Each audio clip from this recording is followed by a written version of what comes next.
It's a brand new month, November 1. Good morning. You're watching the morning news on TV3. It's the first blessing of the day, coming to you live from the news hub here at the Sawikand. On DSTV, you're live on channel 279. And my name is Josh Quinn. Top of the stories this hour.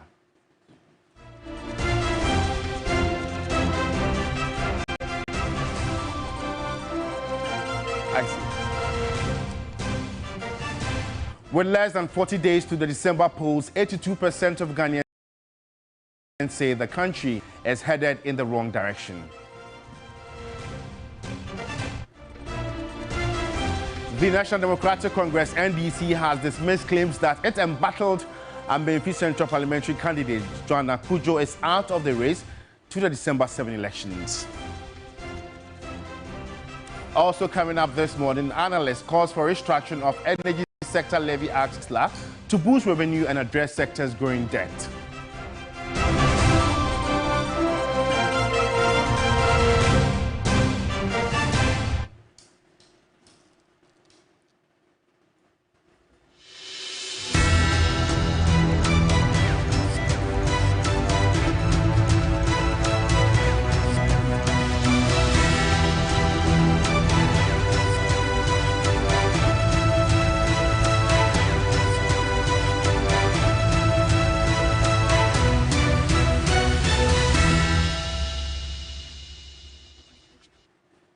Indeed, we are your election command center. Trust your authoritative media house TV3 to bring you credible reportage before, during, and after the December polls. On to our very first story.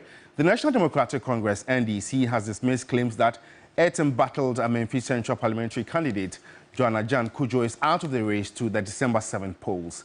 Deputy Director of Elections and IT for the party, Dr. Rashid Tanko Computer, has been given an explanation on Ghana Tonight.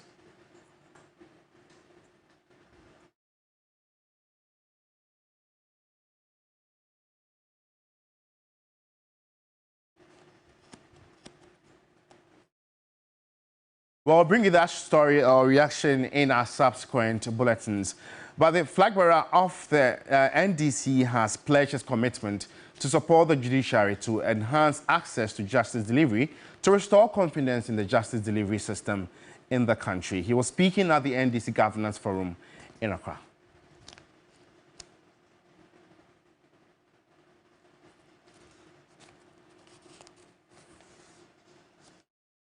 We'll also bring you that story later. If you just tuned in, you're watching the morning news on TV3 with me, Josh Quinn. You can also get interactive with us. Go to Facebook TV3 Ghana. We are live. Engage us with your opinions and observations. And now the flag bearer of the New Patriotic Party, Dr. Mahmoud Bami, has renewed his commitment to improve the lot of cocoa farmers when voted into power. He was addressing party faithful at Kukwom in the Asunafo South constituency in the Western North region.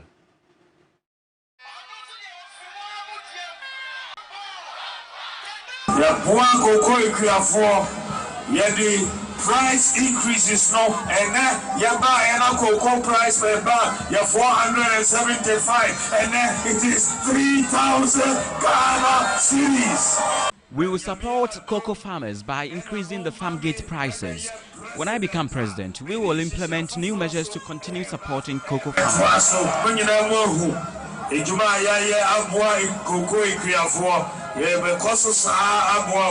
He again called on the former president, John Dramani Mahama, to avail himself for a debate.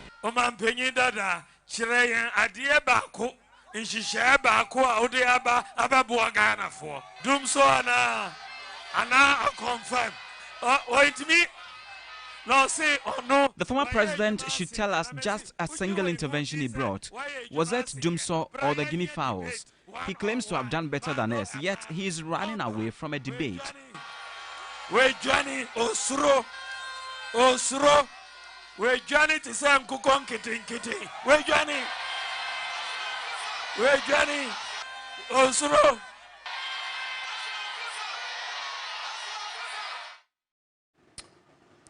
Well, let's go back to the court because the High Court refuses to injunct EC in the Memphis Central Parliamentary dispute. And Accra High Court has dismissed an injunction application by the National Democratic Congress and Joanna Jan Kujo seeking to restrain the Electoral Commission from printing the ballot papers and notice of poll for the Memphis Central constituency. And this is in reaction to the refusal of the Electoral Commission to recognize Joanna Jan Kujo as the duly elected NDC parliamentary candidate for the constituency, as ordered by the High Court, secondly earlier on 31st May 2024.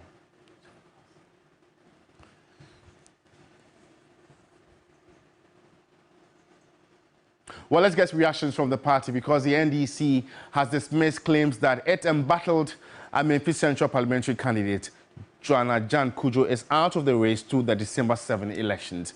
Deputy Director of Elections and IT for the party, Dr. Rashid Tanko Computer, has been giving an explanation on Ghana Tonight. Take a listen. I went there. I went and supervised the election at Memphis Central. And the Electoral Commission was fully represented. In fact, their district director was there. And then he did the process. It was popular acclamation. And so it came to us as a surprise when the Electoral Commission turned around to say that, no, she is not qualified because there's an old injunction pending. I mean, so that's what we quickly put in that interlocutory injunction to stop the Electoral Commission from proceeding after they issued the letter. I mean, so when we went to court last week, and then the learned judge said, well, I've listened to you, I've listened to the Electoral Commission, I'll make my ruling today. And he was still referring to the old injunction. That made us, in fact, it took all of us by surprise because we don't why? Why would these old things still be involved? Because that old injunction was for the last election that was held, not the current one. She's the fresh candidate. And so we thought that injunction was for the last election, not the current one. Well, the judge has ruled, we respect the court decision, and that is why we took steps to vacate the old injunction. And that's why we quickly ran and made sure that we filed fresh processes in Second D to vacate the old injunction. And they've slated November 7th for us to come so that argue our case, the reasons why they should vacate that injunction and allow Joanna to proceed. And I'm very sure in my mind that even the petitioners, I don't think they're interested in the matter again. I mean, the constituency, we are together now. Because all the grievances that they were looking for, we managed to resolve that for them. So there's no need to pursue an agenda that will not help anybody. In any case, John Dramani Mahama and the NDC, we are winning the election. And everybody wants to be part of the winning team. And so why will you want to drag your feet on issues that will not benefit you anyhow? And so the best thing is that they should let bygone be bygone, let Joanna move on. She's going to win the seat for us, certainly. I mean, so we'll make our day come November 7th. Well, let's see how events pan out in this very constituency. But TV3, of course, will be following up and updating your subsequent bulletins. And our president of the Advertising Association of Ghana, Andrew Aka, has urged Ghanaians to embrace peace in the upcoming presidential and parliamentary elections. As part of efforts to champion peace before, during and after the December polls, the association has put in place measures to educate and promote peace. Elections remain the cornerstone and pivot on which democracy and good governance can be sustained. Ghana, since the inception of the Fourth Republican Constitution, has largely been peaceful. This did not come without pockets of violence at some polling stations. As the nation prepares to go to the polls, the Advertising Association of Ghana, in an attempt to create awareness on the need to promote peace in the country, is set to roll out its peace campaign termed Speak Peace. Ghana has been praised for its unwavering commitment to democracy, peace and unity in Africa. However, we must not take peaceful elections for granted. They require intentional effort, mutual respect, and a dedication to a fair process. It is crucial that as the lead group of advertising in Ghana, we work together in promoting peaceful discussions and responsible behavior during this election. The association also expressed frustration over the failure of government to pass laws to regulate activities in the advertisement sector. Call on all parties and members across the country that we need to clean our media space of false claims, of advertising, of things that don't help to enhance our job. And the only way we can do this is when we pass the advertising bill. We'll continue to see all these indiscriminate forms of advertising everywhere, and we keep complaining, but the bill is there to be passed so that we can cure, all these anomalies. Advertising Association of Ghana is the industry body and professional institute for Ghana's advertising and marketing communications sector. The association analyzes, educates, informs, inspires, innovates, lobbies, promotes, sets standards and rewards marketing communications that work. With barely a month to the December 7 elections, Chief Justice Gertrude Tokonu has made a passionate appeal to Ghanaians for public trust and support in the judicial process. She was speaking when the Judicial Service launched its manual on election adjudication in Ghana. That's more in this report. Chief Justice, Her Ladyship Justice Gertrude Tokonu has called on citizens to rally around the administration of law in the coming elections.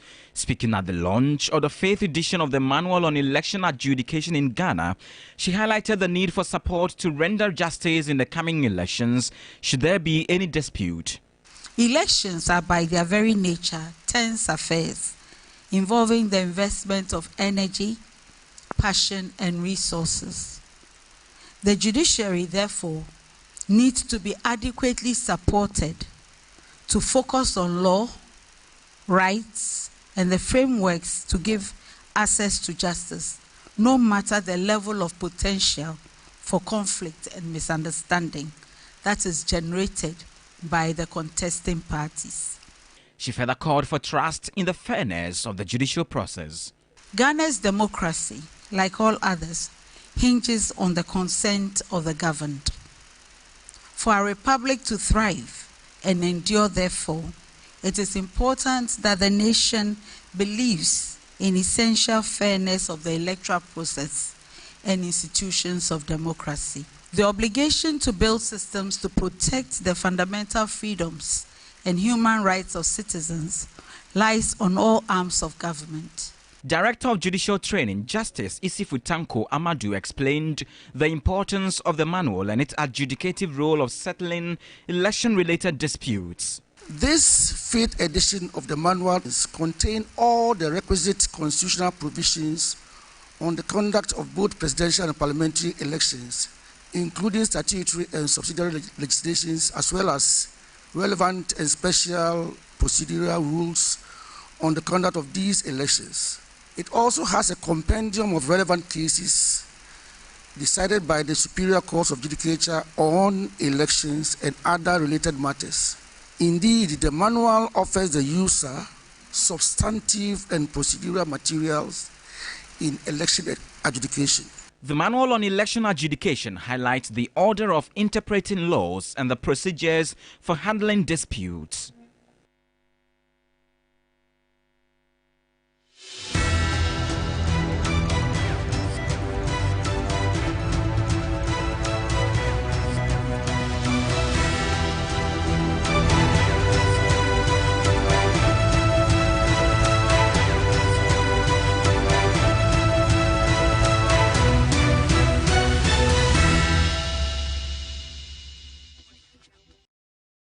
And now, away from election-related matters, the progression of the suit against the Ghanaian Family Values Bill, also known as the Anti-Gay Bill, has faced another delay following hearing of the cases on Thursday. Continuous failure of lawyers of the Attorney General and that of Speaker of Parliament appear to be stalling the proceedings of the anti-LGBTQ suit at the Apex Court. Lord Eduasare reports. At the last adjourned date, which was Thursday, October 17, the Supreme Court ordered lawyers of the Speaker of Parliament, as well as the Attorney General, to file processes they would rely on in the defense of the suit by broadcast journalist Richard Delaskai. This was to ensure swift adjudication after the judiciary had noted in a statement that the continuous delay of the case was as a result of parties failing to file documents. However, when the case was called on Thursday, October 31, Chief State Attorney Sylvia Adusu drew the court's attention that documents which ought to have been filed by the Speaker's lawyers to enable them attach and file the statement of case had not been done. She prayed for an extension of time to be able to file the statement of case after resolving that waiting for the said document would further drag the case. Lawyer for the Speaker, represented by Raphael Banaman, failed to give reason for his inability to file his processes and did not oppose the application by the AG's lawyers. Pakwesi Abedu, representing Richard Delaskai, noted that despite countless assurances, lawyers of the Speaker of Parliament had failed to attach the opinion of his client. Justice Asare Dakun then granted the application by the AG's lawyers and ordered for them to file their statement of case in 7 days.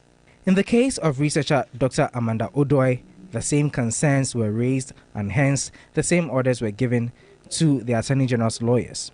Broadcast journalist Richard Delaskai is challenging the constitutionality of the Ghanaian Family Values Bill with a suit. Dr. Amanda Odoi, on the other hand, wants an injunction seeking to restrain the bill from being forwarded to President Akufo-Addo for assent. Lord Idwasari, TV3 News, Accra. Ghana is said to be lacking expertise in insolvency professionals, leading to the collapse of bankrupt companies. President of the Ghana Association of Restructuring and Insolvency Advisors, Phyllis Addo, at a meeting in Accra, said attempts are being made to rescue more companies from collapsing. The Chartered Institute of Restructuring and Solvency Practitioners, CIRIP, formerly called GARI, as an association of professional bodies, including bankers. It was established to encourage restructuring of distressed entities, including state-owned enterprises. The Corporate Restructuring and Insolvency Law, CIRA, was passed a few years ago, making it a grey area with few experts. At the launch of the second edition of the Ghana Insolvency and Restructuring Journal, President of CIRIP, Phyllis Addo, said attempt is being made to rescue many bankrupt companies. We are now trying to make sure that issues like administration, turnaround, rescue are brought to the fore, because we don't want companies to go into liquidation when they could turn around. You notice that in a way it's new here. We are now, all of us, training ourselves to see how best we can turn and rescue companies around. Former President of the Association of Ghana Industries, AGI, Dr. Tony Otingjesi, welcomed the idea of fixing the insolvency problems in Ghana. You know, previously there was no law, but now with the passage of Act 1117, there is a legal framework and a proper way of doing it. So we don't have to go to the common law or some other jurisdictions. There's a laid framework for it. In more news this morning, Ghana's participation on the global frontiers continued to record remarkable gains. From investment deals to viable collaborations, the list is endless, placing Ghana on a good footing. And Ghanaian technology pioneer Nest Microsystems showcased its flagship innovations, MVI tracking and metric scale, at the recently held JITES Global in Dubai. It is the world's largest tech and startup gathering, bringing together brainy minds, government delegations, agencies, startups, exhibitors and investors. The 44th edition of JITES Global, held in Dubai from 14 to 18 October, offered a platform to showcase cutting-edge innovations and solutions that can easily solve everyday challenges. Ghana was heavily represented by Nest Microsystems, exemplifying its mission to elevate Ghana and Africa through transformative digital solutions. Alongside MVI tracking and metric scale, the company presented an array of upcoming innovations, including Money Bouquet, Pay Trust, Veritrust, Score Trust, and RTD, position Nest Microsystems as a formidable player in Africa's tech industry. JITES Global is a platform that offers potential investors and entrepreneurs to meet. This year we saw it to be necessary because we have gotten to the level where we want to, let's say, project our business and also launch into full operation. And we are looking for potential partners and the like of suppliers, potential investors. We're also looking for potential collaborators because, software development has a lot of players within the ecosystem. So we are here to also put ourselves onto the international market. In addition, Aside Nest Microsystems' main attractions, its sister company, Sage Microsystems, presented exam seat and script, locally developed edutech solutions designed for educational transformation in Ghana and Africa. I mean, other companies would have gone for Indians because, I mean, that is where everybody turns out to. But we have decided that it should be homegrown. Ghanaians can do it. We can achieve it for the betterment of the society. And I think the way if you listen to the manifestos of our two most key presidential candidates, it looks like the economy is gradually turning into tech-based economy. And then if we don't develop our own resources, then what are we doing? So it's a strategy. Ghana's participation at global events like JITES underscores Africa's growing influence in the tech sector and the potential for driving global digital transformation. Just so you know, JITES Nigeria is set to debut on the continent from September 1 to 4, 2025. And with challenges mounting in Ghana's energy sector, analyst Benjamin Insia is calling for a restructuring of the energy sector levy at ESLA PLC to boost revenue and to address the sector's growing debt. This comes amid significant disruptions in power generation as the government has repeatedly failed to meet its financial commitment to independent power producers.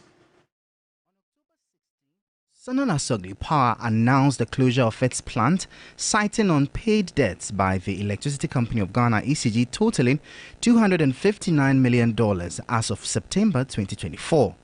This triggered widespread power outages across various regions of Ghana. The energy crisis intensified when ENI reduced its gas supply to the country by 30%, citing unpaid debts exceeding $200 million. As a country, we've not done well in managing and collecting revenues, especially by the distribution companies or the discos. They collect less than 50% of what is due to pay these sector service providers. And because they are collecting less than 50% to pay these sector service providers, at any point in time, it leaves a loophole or a big hole for the government to settle in. ESLA PLC was initially established as a public limited liability company to issue long-term bonds aimed at resolving energy sector debts owed to banks and trade creditors. However, industry insiders argue that it has not met expectations in alleviating the debt burden. We need to critically re-examine the whole ESLA PLC approach and think whether it is helping to settle energy sector debt or it's not doing. If it's not helping to settle energy sector debt, I think that we need a better approach that helps to settle this debt. For the Volta River Authority staff groups, this crisis underscores the need to protect Ghana's energy sector from excessive private sector control.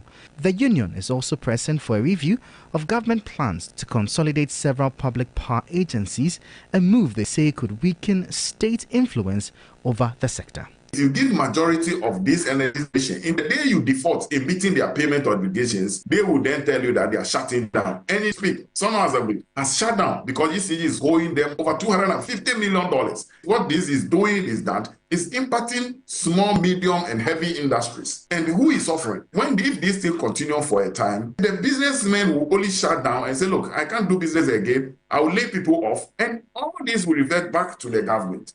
Michael Obodu, 3 Business, Accra. Well, on that energy note, we end the morning news. For more news updates, if you want to log on to our website, is 3news.com. My name is Josh Quinn. It's always a pleasure coming your way. Thanks for watching.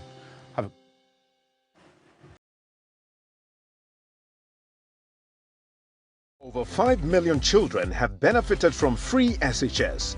Protect free SHS. Vote Dr. Baumia #1 on the ballot. The luckiest. Star 712#. Luck is everywhere. 8K. Hey, you get an 8K. Get a package on your book, man. Wallah. Hey, wait. You can put it on his tab. This is my man. Good luck. Hey, yo, ready. We are star 712. It's much more follow. I'm on dialing the magic numbers. Star 712. Now welcome to the luckiest. And I'm with me at home ticket. You can buy for yourself or your loved one. Mommy, tell mommy who's here. You're buying for me, right? Or who else? Let's choose buy tickets for adults. Love you, boo boo. Maybe straight to option 4. Now, you need to buy tickets worth 50 Ghana to qualify. Yes, you can buy random or prefer tickets. I'm choosing random tickets. Listen, if you buy the random ticket, the system chooses a random number for you. But if you buy the preferred, you got to input your own preferred 5 digits. 5. Baby, give me your 5 numbers. And how much are we buying? Babe, look at the body and bio. With your body, Hey, never. Tread cautiously. Now follow the prompts and confirm. Now the luckiest. The luckiest is regulated by the NLA on the Caritas platform, not for persons below 18 years. TNCs apply. Your passion, your day on TV3NewDay. This Sunday on Hot Issues.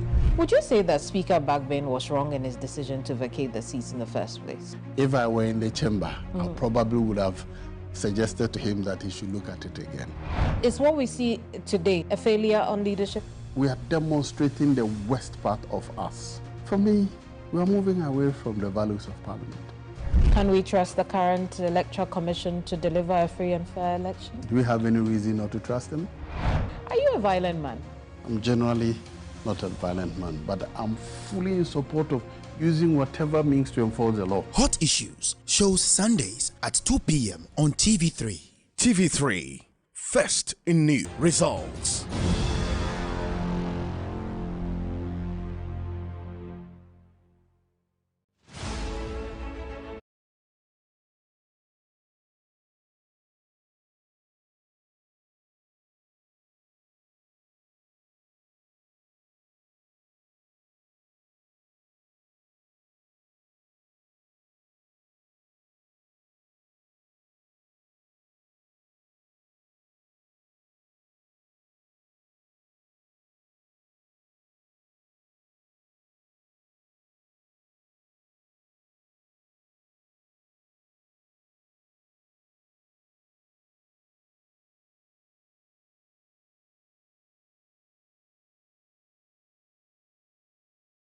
When the sun rises, there is hope. While this hope lingers on, the citizens look up to the government, the economy, the national development agenda, and everything in between. On Ghana Tonight, it's our utmost priority to bring you insightful conversations on the economy, break down the biggest issues while setting the agenda for transformation and national development. The big and important stories are treated from the human interest angle, while the facts and the figures are painted with precision. So now, let's cut the convention and start the conversation here on Ghana Tonight. I am your host, Alfred Okamse. Ghana Tonight shows Monday to Friday at 10 p.m. on TV3. Brought to you by Flamingo Paint. Superior durability, superior hiding, superior coverage, simply superior.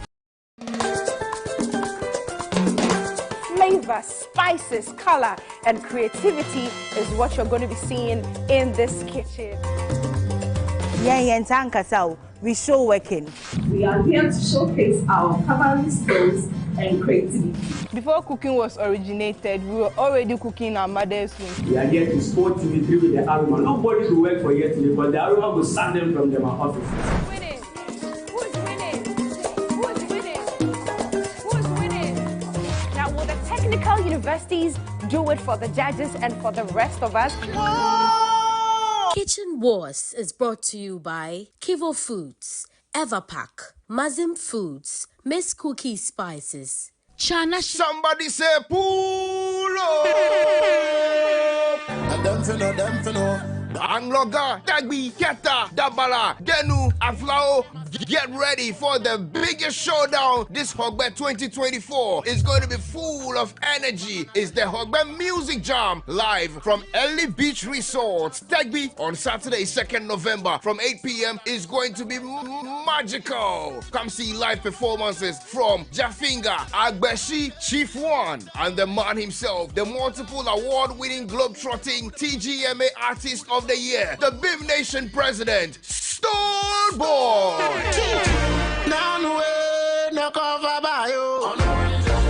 Remember, it's absolutely free. Let's celebrate Hogbe 2024 in style. It's the Onya Hogbe Music Jam. You don't want to miss it. Somebody say, Hulo!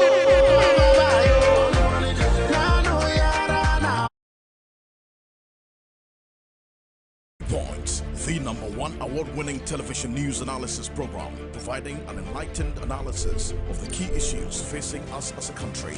The key points of the stories that matter with the people who matter.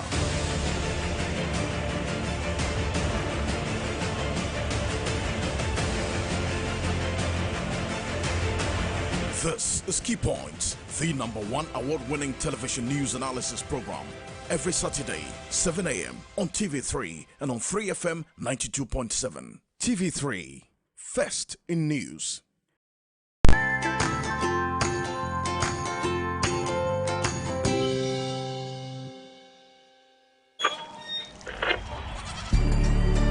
If you need some money,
Fantastic. Happy new month to you all. Happy new month. It's 1st of November. Let me say happy new month to all of you as well. All of you. Chairman all Prosper, of you. Chairman Godwin Tamaklo, All of you. some of the Chairman Osei Wating, and also that's a new one. Kojo Daniels. Chairman Osei Wating, that's a new one.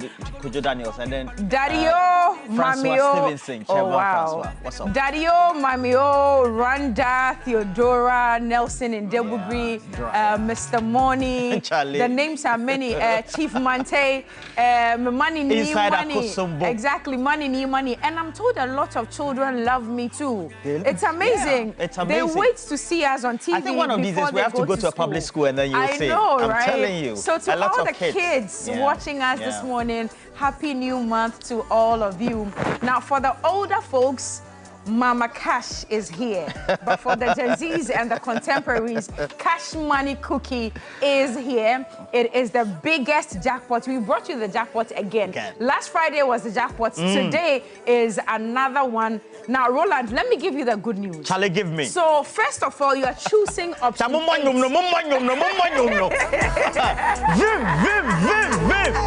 me the good news. Okay.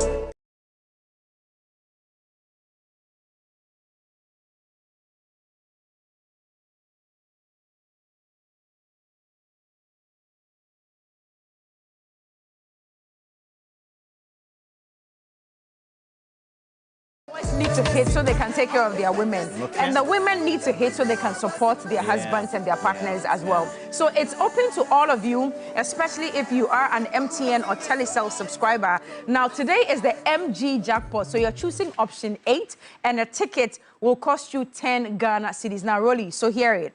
So this is how we are dishing out the money today. First winner is taking 2,000 Ghana cedis.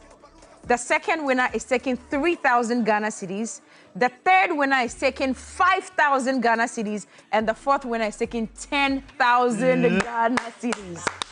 So it's in that succession. Alhamdulillah. First one, 2,000. Second one, 3,000. Third one, 5,000. And the fourth one is a whopping 10,000 Ghana cedis. And you know how we do it. Depending on your participation, we could even dish out 20,000 Ghana cedis. Charlie, play the song, play the song. Give me vibe. 3K.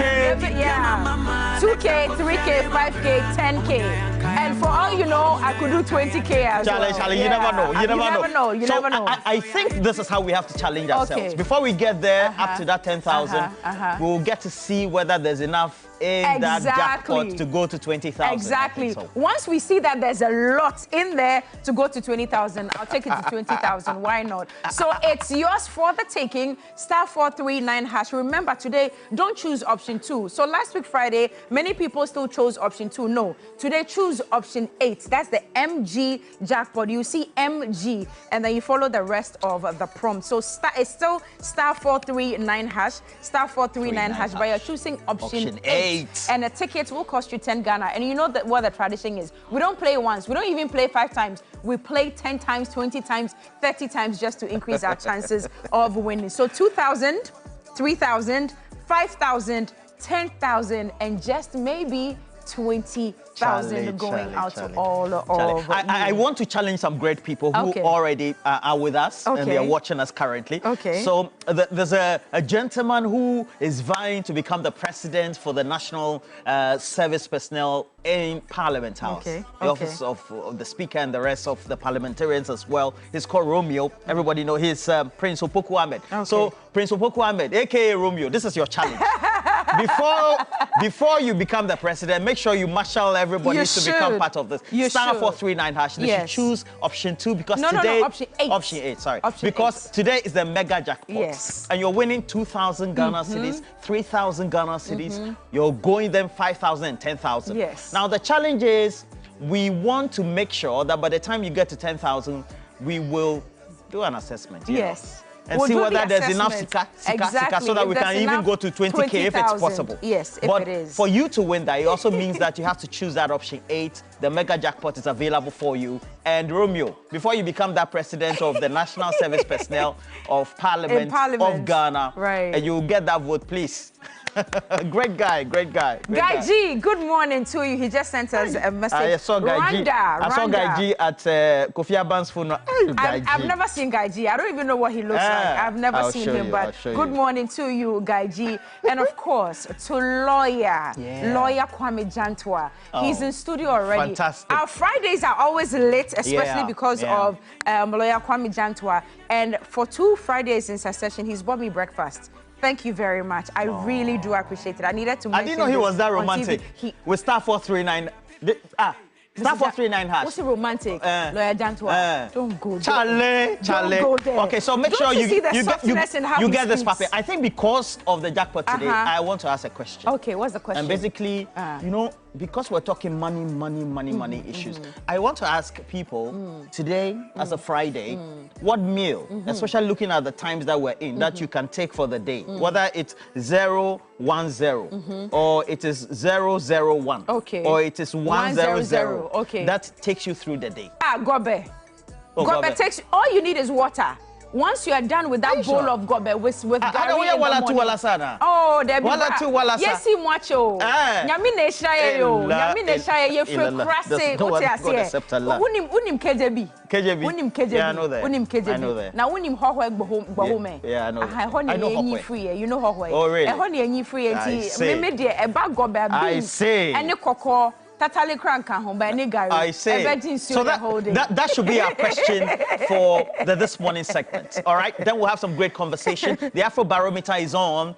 And according to the latest report and the survey done by the Afro Barometer, there's every indication that over 80% of Ghanaians say that the country is headed in the wrong direction. They also say they prioritize unemployment because a lot of people don't have jobs. They also say infrastructure is very poor, the state of the economy, and before then we have health. All right, and we know that... Sherry Giovanni, that guy is a bad guy. But no, he's...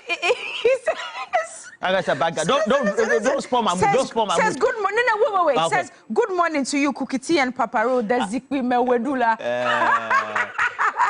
Talk me Zikwi Mewedula. Those of you who don't know Zikwi Mewedula, it translates into the best dancer sitting down. So we're going to take you through all that for our big issues discussion this morning. So we're having lawyer Maliba as well as the rest of the team also who will be here. Lawyer Kwame Janto already in the studio.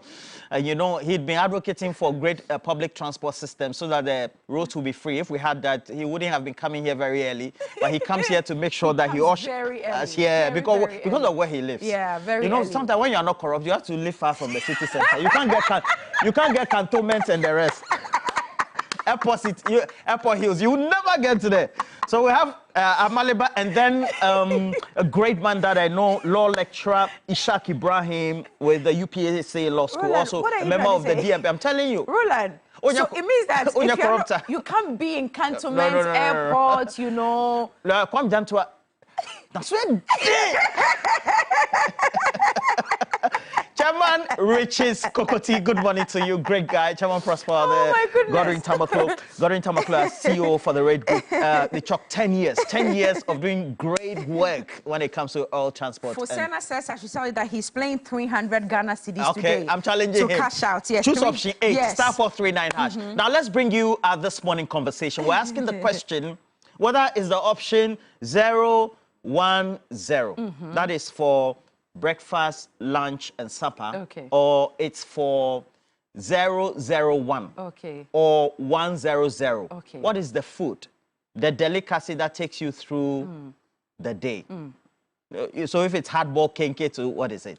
If it's the other one, like cookies on gobe. I particularly don't like gobe, so for good reason. No. Aboboy. That's how we call it. This morning conversation this morning. Aboboy. Star 439 hash. Yes. Option 8. Yes. Mega. Yes. Jackpot. Mega.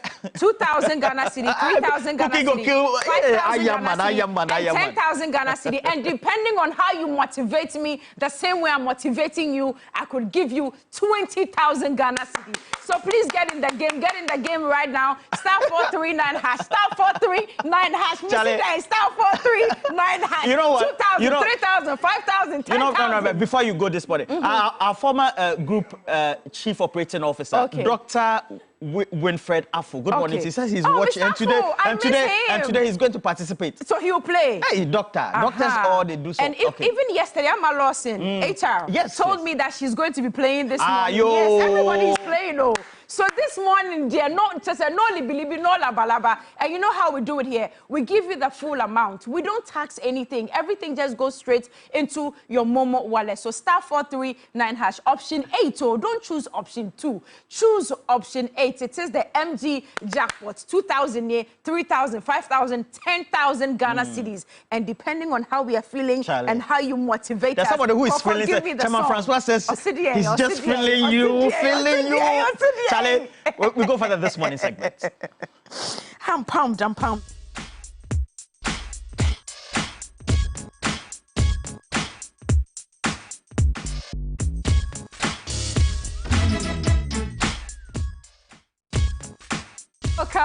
Welcome back. It's a lot of excitement, of course. It is the 1st of November. Thanking God that however the year has been for you, we are still here, we are still very alive, and it may not be looking too good, it may not be feeling too good in your pocket, but God has, I love the way you've mentioned, you've raised your hands. Yeah. Look, Roland, so because you've raised your hands this morning, you will end this year well in the name of Jesus. Amen. You will live long in the name of Jesus. Please, phone lines are open. Your family will enjoy good health. What food takes you through the day? Amen. One person who is loving you this morning is our current group chief operating officer. It's not easy to have him message you. Chairman Nyama Eshen family. Good morning to you. I say, Charlie, they love your vibe, especially you. Yeah. And the way I didn't know that he had tape measure because he was measuring, said that the way you look and all that. Wow. Hey, Mr. Nyama, good morning to you. Please. So what will take you through the day? The phone lines are open. I'm told we have a Good morning. Welcome to TV3 New Day. Your name and where you're calling us from? I'm being up from Tamales. Okay, sir, talk to us. What meal takes you through the entire day, whatever your formation is, whether 001, 100, however you want to do it? What meal takes you through the entire day? Before I would answer that, today, you and Roland, the energy is too much. What is the secret? We drank water. You drank water? Yes. I don't think so, Roland. No, we drank water. The energy is too much. We're just excited that we have a lot of money to dish out to you. We yeah, money that we don't get, sir, but it's all for you. Money looks good on us. We smell of money. We attract money. Everything we do is money. So that's why we're excited. Even though we don't get some, I don't know why. You know, there's terms and conditions. We are rich already. Those who tend to undertake the game, the referees don't get to win the jackpot. I don't know why. Why? You be money mama and money papa. Anyway, why they give vibe like that? Let's hear you, sir. Let's hear you. Yes. I'm saying that what you earlier on mentioned, the gobe. In fact, you are even lucky you will be taking gobe. Up north here, we have what we call Adwa. Do you know Adwa? Adwa, yes. I've heard about it, yes. Adwa, what is the senior brother of Adwa? Oh, wow. So that one, if you take it the whole day, you will not even eat anything. You have to be adding water, more water. Gobe is even better. That's the way to go. So Adwa works for you. Yes, when you come to the north, look for that one. So it will be 100 for the whole day. But you very much. Okay, but how do you have it? You have it 100 and that's it, right? Oh yes. Okay, Adwa. Okay. All right. Thank you very much. But I hope that you're cashing out with us today. Or you need to win some of the money. Oh yeah, I'll try. Fabulous. Please keep trying. Option 8. MG. Option 8. Thank you very much. Okay, so our first caller says that Adwa, which is Wache, is the senior brother of Adwa in the northern region. So he does 100. It takes him through the entire day. What takes you through the entire day as well? Some will say Kenke, some will say Wache, some will say Gobe. Well, it depends on what you prefer. So callers, let's know exactly what it takes you, what Ghanaian meal takes you through the entire day. Another caller is on the line from Jessica, and my people are here. Hello, good morning. Hello, good morning. Miracle Onkode. Joseph. Jessica. Okay, Joseph, let's hear you this morning. What meal works best for you? I thank God today I've been able to connect. I've been trying so hard to connect, but today I'm able to go through. I'm happy it's been successful. Talk to us. I like watching you anytime, any day before I go to work, every morning. Thank you. So I get to work because of you late. Thank you so much. Thank you. We really appreciate it. Thank you. Thank you. So in Jessica, what meal does it for you for the entire day, no matter the time you have it? Sometimes it's got there, sometimes it face the wall. Face the wall? Hey. You mean kokontea? Yes. Kokonte kwananuka? Azidechi. And you are able to take that in the morning, or what time do you take it? Yes, in the morning around 9. Around 9? Yeah. Wow. They take it, it's water throughout. Fantastic. Fantastic. But is there any reason why it's called Face the Wall? Why do we call it Face the Wall? Actually, I also don't know. I grew to meet the name Face the Wall. So. We need to find out. We need to find out. Yes, we need to find out. Anyway, thank you so much for calling us from Jessica. And our love to the rest of the members of the constituency. Thank you so very much. Well, so we've gotten Adwa, we've gotten Kokonte, a.k.a. Face the Wall. Some people call it a bitier, right, Meboa? I don't know. I think so. Yeah. Anyway, so call us. Let's also know which one works for you. Hey, Mensa Majid, your message is long. Anyway, read yours and then I'll come to Mensa. I have a couple of messages, and this one is coming from Chairman Francois. He says, I really love the energy this morning. I have to end up traveling, but what takes me through the day is usually just water therapy in the morning, and then I have a heavy breakfast of either banku or sometimes fufu. In the morning? No, afternoon. Oh, afternoon. So very light. No, he just water therapy in the morning. Okay, water therapy in the morning, and then in the afternoon either banku or fufu, and that's it for the day. Fabulous. It for the day. Okay, another caller. Water therapy, people. Another caller is on the line. This is TV3 New Day. We are cashing out this morning. *439#. Let me pick your call. Jonathan, where are you calling us from? I'm calling you from Sabova. All right, all the way from Saboba. Jonathan, speak to us. Which meal does it for you the entire day? Oh, you know, we, the people of Northern region, basically our best meal is cheese. Oh, wow. Nice one. And it used to be a very good addition to support the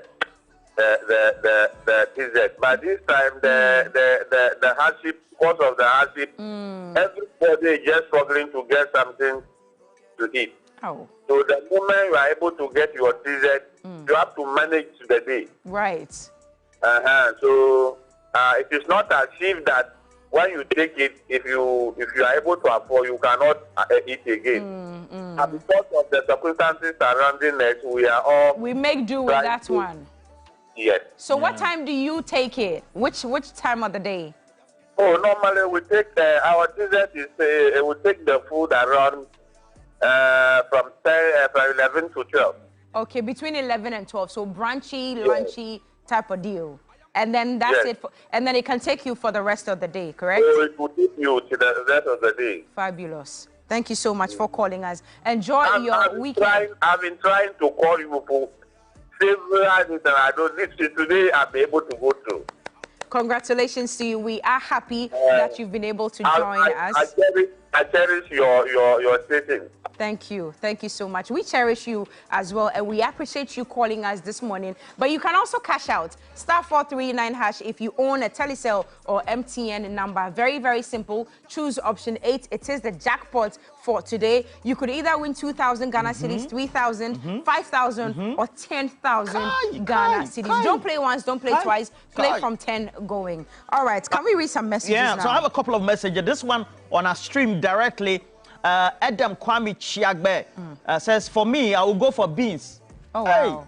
Hey, Chiagbe. Aboboy. Yo, and then Lydia Sebe says, it is no more called Face the Wall, but Chris Brown. Chris Brown. What do they mean by Chris Brown? I'm surprised. Wow. I'm surprised. And then Sharif Adongo say you're looking sweet. Oh, thank you. But Kwesi Mensah in the United States of America watching us currently says usually he goes for some ham, some sausages. So where's the message from again? America. Yeah, America. Hash browns and all that. Crepes and all of that. Okay, so but we don't have that here in Ghana. Hadi Ahmed says, I take cocoa in the morning and in the afternoon Tubani. Okay. And the rest is water. Okay. Oh, then you must be very skinny. Wonder Boy says Gobe all the way. Wonder Boy says Gobe all the way. Another caller is on the line. Hello, good morning. Welcome to our Friday edition of TV3 New Day. Thank you. My name is Edward. I'm calling from Achimota. Your name is what, Edward? Yes, please. Okay, Edward, talk to us. In Accra here, in Achimota, what meal works for you? I like your combination this morning. Oh, thank you. You're looking great. Thank you. Big out to everyone as well. Thank you very much. The way to go is government. Okay. There's no two ways about it.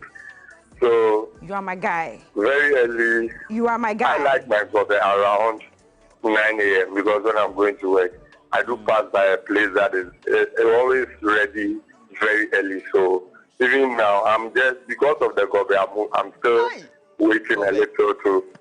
By 9, I take my gobe and it's water throughout the day. Can you see me on the TV? Yeah. Edward, can you see me? You are my guy. Edward, Charlie. You are my guy. You are my guy. You are my guy. So gobe is winning this morning. So the chief executive of the CEO for Wembley Sports Construction, Robert Coleman, he claims, it's a claim.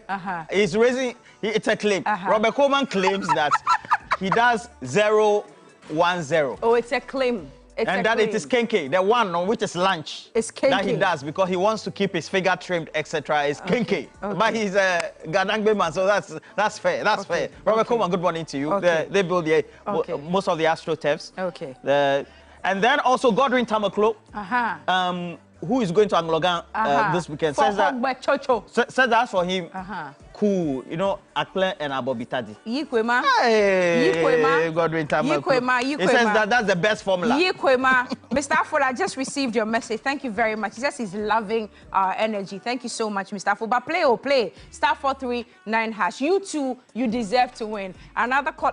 Chale, your boss is on the line. Please pick up the call. Alhaji Bini Yorubo Shele, Desiba. Yeah.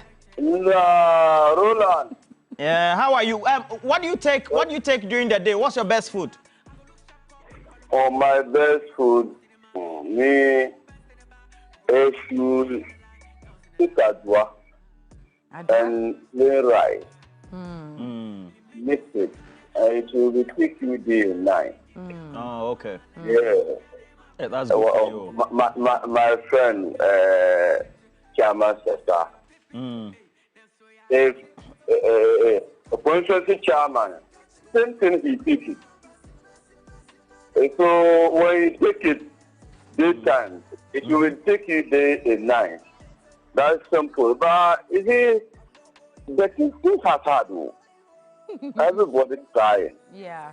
Each and any person who sits in this council knew very well that nobody can eat 3 or 2 times a day. Because of these wicked people, how they rule us. It's something we're talking about. Alhaji, we only asked you for your food. We didn't say tell us the economic situation. Thank you, Alhaji, for calling us. Thank you for calling us. Prosper Koka Ofori says, good morning, Rolly and Cookie. Gary Eba, around 10 a.m. does it for me. But the reason why it's called Face the Wall is that in those days, people were shy to eat it in the open. So they tend to face the wall before eating it. And it used to be very cheap back in the day, but now it's super expensive. It used to be very cheap. Yes, it used to be very cheep. King Sairam, people were shy to eat it? Yeah, because it's very cheap. I mean, yeah, but I love it too, with Nkatin Kwai. Anyway, King Sairam Lawrence says, what takes me throughout the day is acheke with fried or roasted tilapia with vegetables. Roland, you are the best. That's the message he's given to you. Miss Cookie, today is my birthday. I admire you from afar, pa. Thank you. Maxwell Jurasa. Maxwell, happy birthday Maxwell to you. Jurasa. And my namesake is on the telephone lines. Fatih Matu is calling us from Winneba. Fatih? Good morning, Ma. Yeah, day. Alhamdulillah, Kefa. Ami. Talk to us this morning. Please, I'm calling from Winneba. Okay. I'm Fatima. Okay. I wanted to contribute on this morning show. Alhamdulillah, please speak to us. As for me, I go with a listing and then beans, gobe. Fatih, I love you. I love you, Fatih. That's why you have my name. Gobe with fried plantain. Do you add Gary? Yes. Do you add Gary? No, please. No Gary. Please, with lifting. Okay. Yeah. Okay, so for you, it's just the gobe with the fried plantain. But which one is more? Is the plantain more than the gobe, or the gobe is more than the plantain? Which one? The plantain is more than the gobe. Okay. Then I start it with a lifting. Lipton. Yes. Hey, what a combination. Hey, wow. So hot Lipton. Very, very fantastic. Wow. Combination is a calculation. This combination is a calculation. AKA Osibo. So no, tell me about the Lipton part. Do we add milk, sugar to the Lipton? What's going on? Yeah, I only add a little bit of honey. Honey. To the Lipton. Wow. Fatih, you must be very skinny. I'm going to try it tomorrow. But why do you add the Lipton though? Is it just for the taste? It keeps your weight in check. It helps me. Like, I feel free. I don't feel heavy throughout the day. It's very, very good. Fatih, you are my girl. And the Lipton, I go with a strawberry flavor. Sometimes I go with a ginger flavor. Fatih, you are bougie. Fatih, you are bougie. You deserve to win 10,000 Ghana cedis this morning, Fatih. *439#. I've already played mine. You see why I love you. You deserve to win the 10,000 Ghana cedis. I'm rooting for you this morning, Fatih. *439#. Option 8. Yes. Make sure you choose it. I have this one from Erickson MK, and says that in this hard economy, it's difficult to make choices for some of the lowly priced foods because man can no longer have their best meals. Everything is hard, and you say that you always go for usually tozafi. All right. Salifu says, Lipton raw in the morning, afternoon tea, TZ. Wow. And Summer too says raw Lipton without milk, but with bread is okay for me for the whole day. Hey, this Lipton thing, I need to try it. All right. Well, James says cold TZ. Cold TZ. And the juju is in brackets, so I don't know what that one means. All right. Let me say good morning to a couple of people. Also, Remy Awemi, good morning to you. And then Shahinaza and Shahinaza Mustafa, good morning to you, Habibi. For all those who are here, please make sure that you also send. I have this one from D-Rock who says that, well, banku and okra stew is what can take me throughout the day, whether I eat it in the morning or in the afternoon. Tell Cookie have missed banku and tilapia she organized for us when we went for community manifesto. Honorable Laye D-Rock. D-Rock. D-Rock, my guy. We enjoyed, yes. We enjoyed some very good banku and tilapia. And then Engineer Samoa, who formerly was with AESL, says, you guys, your energy is great. For me, fufu and palm soup at 6 a.m. That's all. Wow.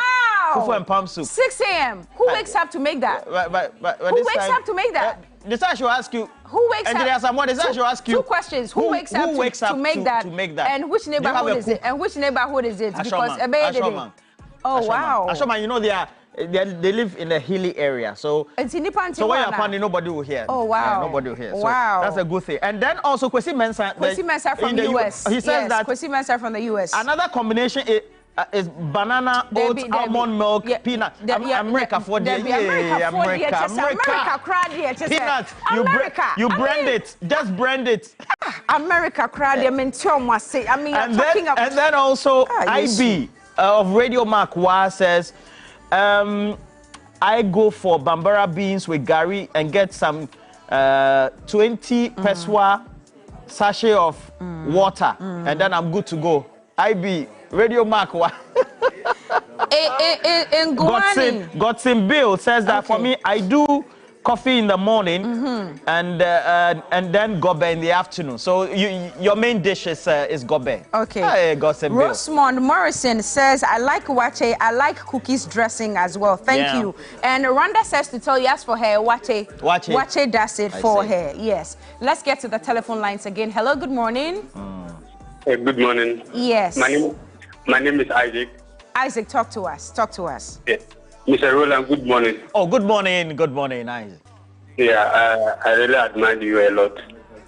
You mean Cookie? No, you. No, Roland. You, Roland. All right. Yeah. Yeah. You know, they haven't passed the family. Mine, I usually go for roasted yam. Roasted yam? Yeah. Roasted yam? Yes, roasted yam. Are you calling from Bono region? Okay, I'm actually a Sala from the Tumu Upper West. Okay, yam. Okay, it's fair.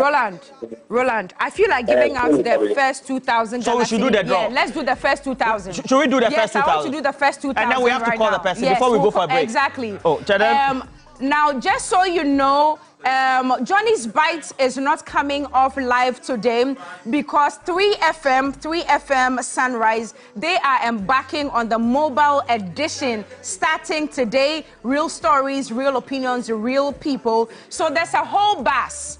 that 3FM and the Sunrise team have made available from vantage points. They'll be moving all through the city. They give you free transportation wherever you're going. So whilst you are in the bus with us, you get to talk to us. We interact with you. You tell us exactly what your challenge is. Will we go there live? Yes, we'll go there live. I'm told that you're trying to be generous, so you want to increase the 5,000. No, let me give 2,000 first. No, but let me give. I should give 5,000. I'm told that that's okay, let's do 5,000. I'm giving 5,000 right now. 5,000 right now. Okay, let's do the drawing. 5,000. This life no be easy, so be around the duty. Young boy in a city, TS switch to me.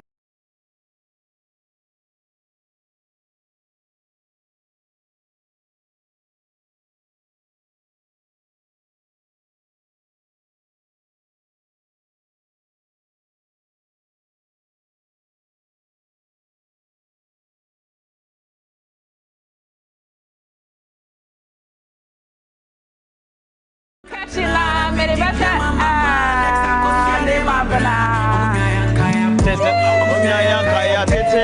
doing the draw? Are we doing the draw? Are we doing the draw?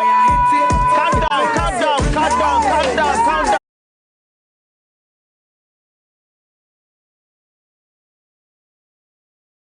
One, 3, 2, 1, 3, 2, 1, 3, 2, 1. Let's cash out. Cash out. Cash out. Channel. No, channel. All right. So I have this one from Jensa Energy engineer Nadia Rama, who says, I try to take Lipton without sugar in the morning. Wow. Then I add rice, 2 chickens, or yam, palava sauce, and fish. I'm told Johnny has a message for us from the bus. We're crossing over to them right now. Oh, okay. Let's cross over to Johnny. When we come back, the first draw will be here. 5,000 Ghana cedis. Let's go. Let's go. Let's go. Where to start from? Because I was already upset about the streaming app because it's like in my territory, and then just before I could let out some steam, I got to know about the Go Ride app. And the fascinating aspect of the Go Ride app is how the vice president compared the revenue of Uber to that of I see. Olele, hold up your horses. We're live on TV3 New Day right now. We're at Helen, remind me, where are we now? Adenta Barrier, that's right. Helen, you're lost. Oh, first day in a Trotsky. And we're hanging out with our friends on the first ever 3FM Sunrise Mobile Edition. This is the first time you've ever seen a radio station. Your Urban Lifestyle Radio always leads the charge, putting people on a bus and riding through town to the central business district of Accra. And we're engaging with some fine people here. Ivy and your name is here. Kali J is here. Olele Salvador is here. And we got a new entrant who has joined us. Random person who just joined us. We're discussing the app that was launched by Dr. Baumi. Have you heard our friends? Now, what do you say?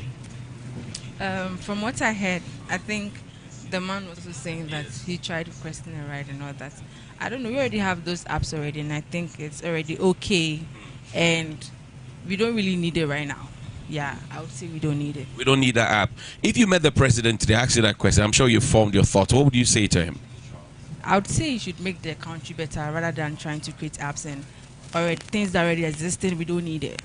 Yeah, he should do more things. Like make life better for us, yes. For those of you who live around here, electricity, water, road, street lights, tell me about it. You look like a friend from the diaspora, but you're one of us. Yeah. Tell me, what do you go through? Water issues. Where I live like this, we use the borehole, and they claim Ghana water will come today, tomorrow. I live at Ashie, so like they'll tell you to come tomorrow, nothing. We don't hear anything. And my landlord keeps saying that, oh, he has called them, and they'll be like, they'll get back to us and all that. And it's too much. Yeah, it's too much. So I wish you could do something about water conditions. And then they like to, oh, every day light out, tomorrow light out, this. Yes. So you see, your landlord is giving you format. Oh, big, like settings. Like. You know they try for you. Kali, you to your landlord, they give you format. Me, my landlord, they be noise making pair. He like noise making. They like chilling. They like, they like say they make noise for the house. So if boys gather now, then you bore. But if or not, say young guys come the house, the action go happen. I don't know the problem. Where the things right now, the cement and things go up, I know if you build. But you were telling me earlier about the street lights. Yeah. Tell me about it. I mean, we're live on TV, so it's a good platform so for us. I think one thing I wanted us to do on social media was to start a Fix the Street Lights campaign. Right. Let there be light. You know, in Genesis, God said, let there be light. ECG says, no way. No. Forget yourself. So I think that was a campaign I wanted to start on social media. Let's fix the street lights campaign. Where people will be taking pictures of their streets at night and be posting it for people outside and across the country to see the reality on the ground. Because I feel it's high time we talk about it. Even though the accidents we have in the country, some are caused by some of the drivers who are irresponsible and all. But I feel our roads are also play a major part. No street lights, no traffic lights. Even the signs on the road, some of them are even not good. They're not visible enough. Yeah. I see. Ivy, what's that one thing you want to champion? everybody knows that with Ivy, it has to do with the environment. I'm big on the environment. I'm always talking about having more plants and trees and educating people on that. So for me, when I see how we have suddenly turned the whole Accra into a concrete jungle, it really infuriates me. One of the things that I have noticed driving around town is you can tell the old structures, the old buildings from the new ones, because just by looking at it, not the architecture, just by even passing by and seeing the compound, the old houses still have the big trees, the big palms and things like that, and we don't have that. And we are wondering why it's so hot. You know, pass through Cantonment, they have so many trees, it's always shaded, and anywhere else is just so hot. And so for me, the thing I continue to champion is clean water, more trees, and really that's, I think it's the basic. Like you said, Genesis, God said, let there be light. Before light, there was land and water. What are you doing to it? Why are you destroying it? You know, because even before you get light, you need water, you know, and we need to take it serious. Sizing it, we will die young.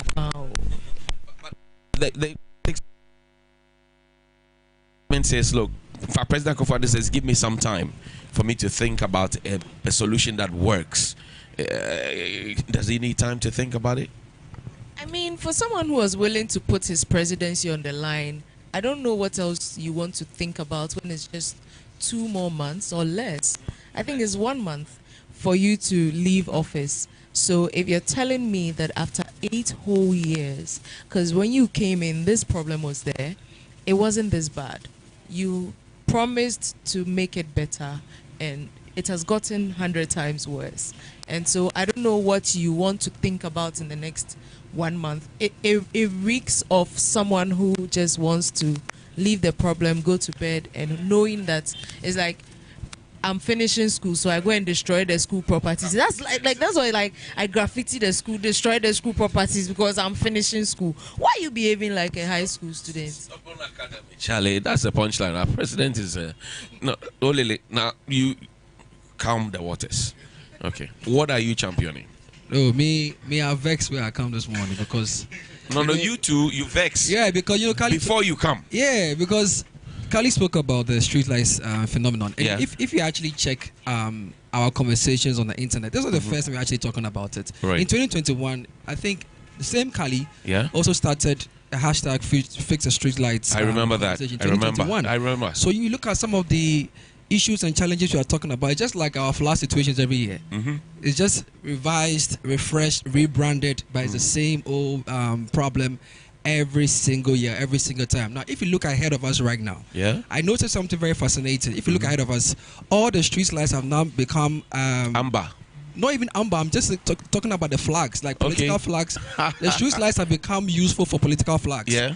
Instead of the street lights to provide lights to brighten our cities and the major, streets that connect the busiest towns, in the night, they've all become signpost or signboard or billboard flag posts of political flags. Yeah. I mean, I don't know what proper country decides to see a street light, fix a street light in the night without the light on, and in the morning we should see your flags on there.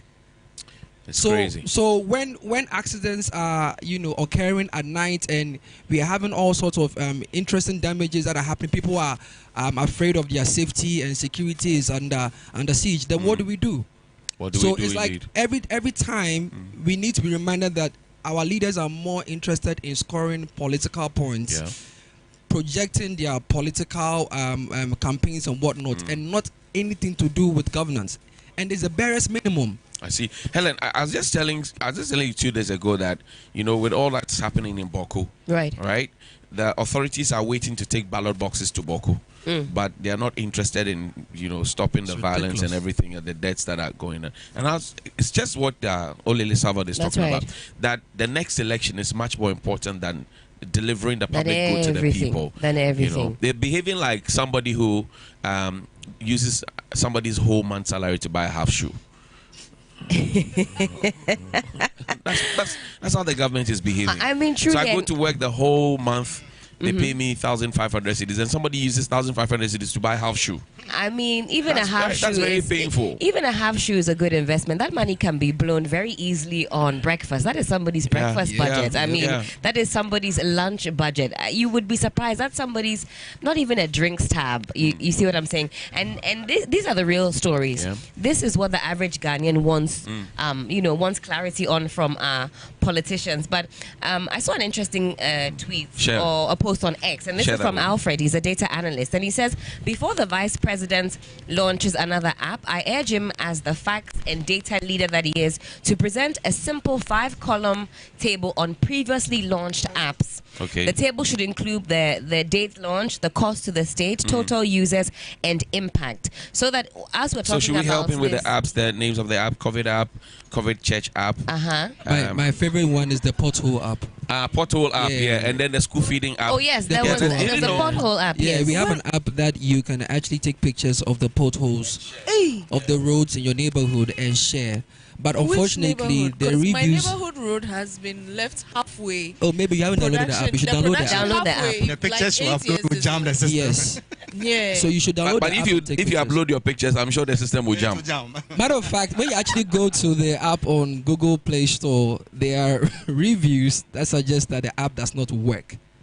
If anybody is listening to us right now, go check the app on Google Play Store. Are you sure they haven't changed the name by now? No, it's still there. I'm just trying because to you know these days the apps they are launching it's old apps, so when they rebranding. Yes.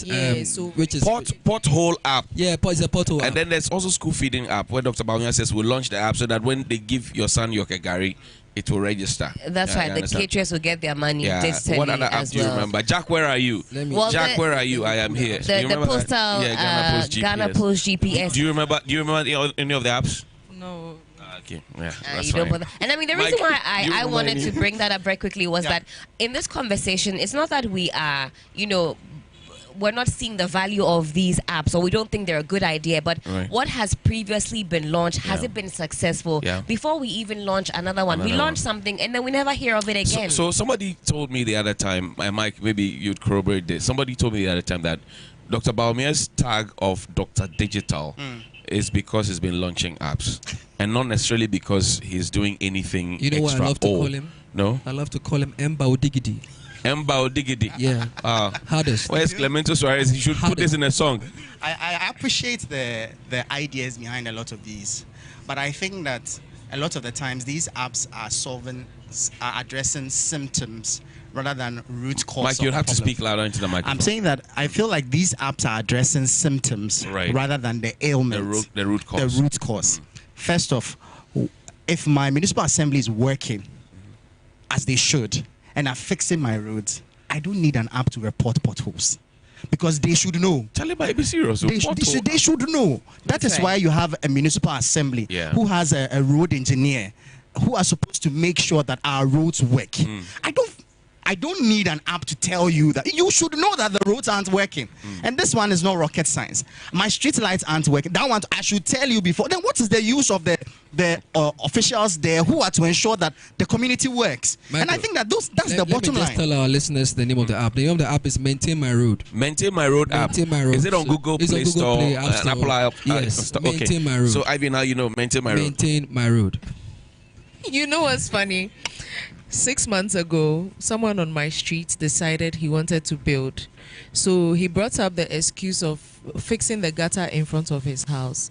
And he blocked the whole road so that he could put the sand and everything. And if Maintain My Road was really working, I could have just reported this citizen to the app and say this person is messing with the road. It's been 6 months and the road is just there. It doesn't work. We always have to use the other route, which is longer and worse, like proper bad road. It's good you brought this up. No, I'm not talking about some other corner. My father lives around the Wager area, and I know some people also who live around there. They began this effort to fix the gutters in the community. Johnny, can you believe that for about 3-4 months since they started the project, people can't drive into their homes? I see. And now they are being told that the contractor has run out of material. So the pits are there. The gutters have been dug. They haven't been completed. You can't drive into your house. And the question you ask yourself is, what thought went into the implementation of such projects? Is it that we start projects before we count we cost them, or what? And you are inconveniencing people in the name of trying to help them. Can we get serious, please? Kali, you've been silent. Yeah, I think I was listening to what he was saying, and I think with the constructors part, it's even a general issue. A lot of constructors are leaving their site, so I'm sure tomorrow we'll come and the vice president has a new app bring back the constructors. No, we've gone beyond year of roads. So it was year of roads, second year of roads, and then another year of roads. Triple trade. Anytime you just complain, they'll just give you an app and then they are good to go. Charlie. What is interesting is, I worry about our security systems as a country, and I'm wondering what frameworks we are using for these apps. Because, example, we were all here when ECG's app got hacked, and we were told there was no hack. But has your meter worked since then? Mine hasn't. The stress I went through to get a new one. Now, when they fixed the new one, the ECG people now couldn't make it work. So they now can't make the new one. So they came to take the thing out of the meter and they connected it some way. They now did the illegal connection for me. No, and they told me that, we haven't been trained. It was given to a third-party contractor. The guy told me the truth. And so I'm wondering, we literally got hacked. We were hacked. Let's face facts. The truth is, our ECG was working well, and then we were hacked. And then you thought that changing the meters will solve the problem, and you went to buy fake meters for us. Somebody chop kudo, farm. But it's actually fascinating that almost every community has a different meter. Have you also noticed that one? It's just strange. All right, so we're live on TV3NewDay. We got some new entrants into the bus. Chairman, good morning. How are you? Thank you. You're live on TV3. How does that feel? It feels good. What's your name? Jefta. Say, I can hear you. Jefta, where are you going? I'm going to Accra. You're going to Accra. Okay, that's a free bus. So find a chair in there. Hello, madam. How are you? I see you're going to school. Preset Pacer test. What's your name, darling? Winifred.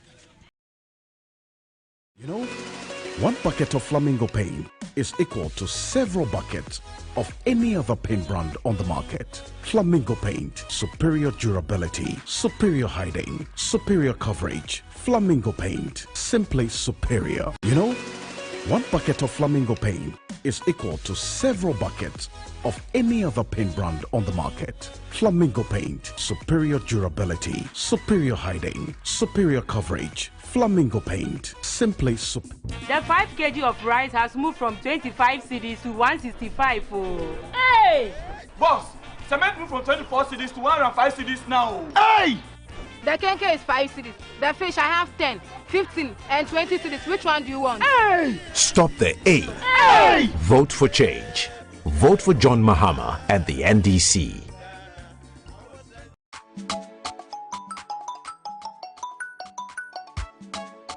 Hey, Ma. How are you and the kids? Grandma, I miss you. Is that a Pia? Didn't she go to school? Oh, no. She's just recovering from malaria. You see why I don't like to come and visit? Oh, Ma. Now we have the new treated nets for every room. Are you serious? Yes. Even yours.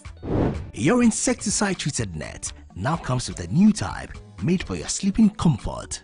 The new net is very strong, highly resistant and just as effective. Remember, a treated net is better than no treated net.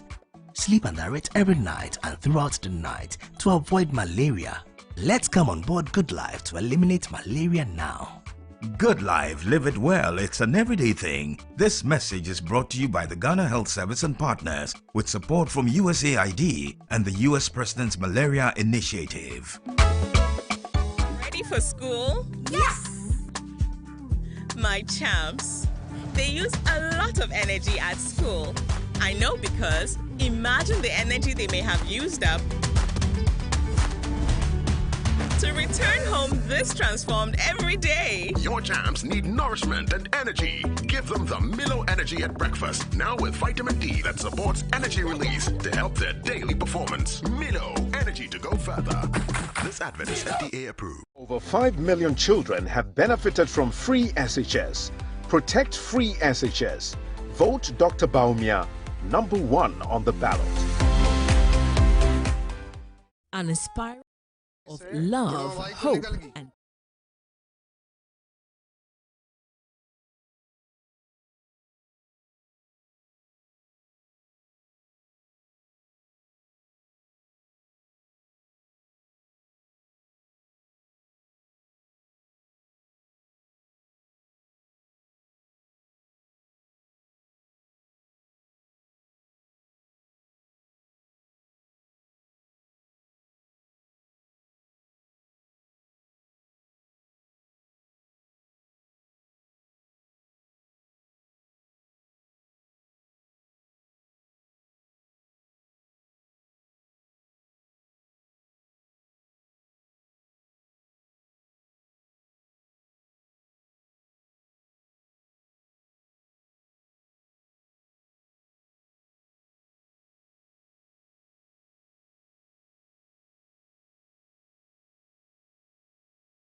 To Win Season 2 is back, bigger, bolder, and more epic than ever. New challenges, new contestants, and a whole new level of teamwork. Get ready for fun, laughter, and unforgettable moments with me, Jacinta Okansi, and my incredible studio audience. Here to win! Here to Win shows Sundays at 4 p.m. on TV3. Brought to you by Kivo 4-in-1 Gary Mix, Kivo 100% natural hot pepper. If you're looking to listen to thought-provoking conversations, to avoid any further brouhaha, this English, just say, I will do nothing. I will ghost him. So like what you feel like that? I'm suddenly not feeling too well. Answers to life's big questions. Has someone asked me to do kapoha before? I don't drink. You go to church and pray for miracles. But that's somebody's money. The owner is going to come. For a show filled with excitement, laughter, and unforgettable moments. Me, I live life full of drama to the left, to the right. If you see me, look this side, to games that keep you laughing. What in the name of Peppa Pig is going on here? Just As Tonight is the place to be, where the fun never stops. Just As Tonight shows Fridays at 8 p.m. on TV3. Brought to you by Onga, Betway. Flavor, spices, color, and creativity is what you're going to be seeing in this kitchen. We show working. We are here to showcase our culinary skills and creativity. Before cooking was originated, we were already cooking in our mother's womb. We are here to support TV3 with the aroma. Nobody will work for yet today, but the aroma will sack them from their offices. Winning. Who's winning? Who's winning? Who's winning? Now, will the technical universities do it for the judges and for the rest of us? Kitchen Wars is brought to you by Kivo Foods, Everpack, Mazim Foods, Miss Cookie Spices, Chana Thursday, November 7, get ready to party like never before. An old school night you won't forget. It's the Onia Throwback Party, bringing you the best of hip life and high life. Live band pumping out the classics, cocktail corner to keep the drinks flowing, barbecue and small chops to refuel the body, and live performances from the legends themselves. Kofinti, KK Fosu, Aketeche, Tiny, Joe Frazier. Where? Happening live at the Bayview Village Atomic Roundabout from 8 p.m. For tickets or table reservations, call 0243-868-184 or dial star 713 star 14 hash to book or pick it up at the gate for a cool 50 Ghana cedis. So get your tickets, call your friends, and let's relive the best of the old school at the Onya Throwback Party. See you on Thursday, November 7 at Bayview. The Onya Throwback Party is brought to you by Obuas.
Again, we hope that you enjoyed that BAS interaction. And 3FM 92.7, they're available across social media. Get the latest from them.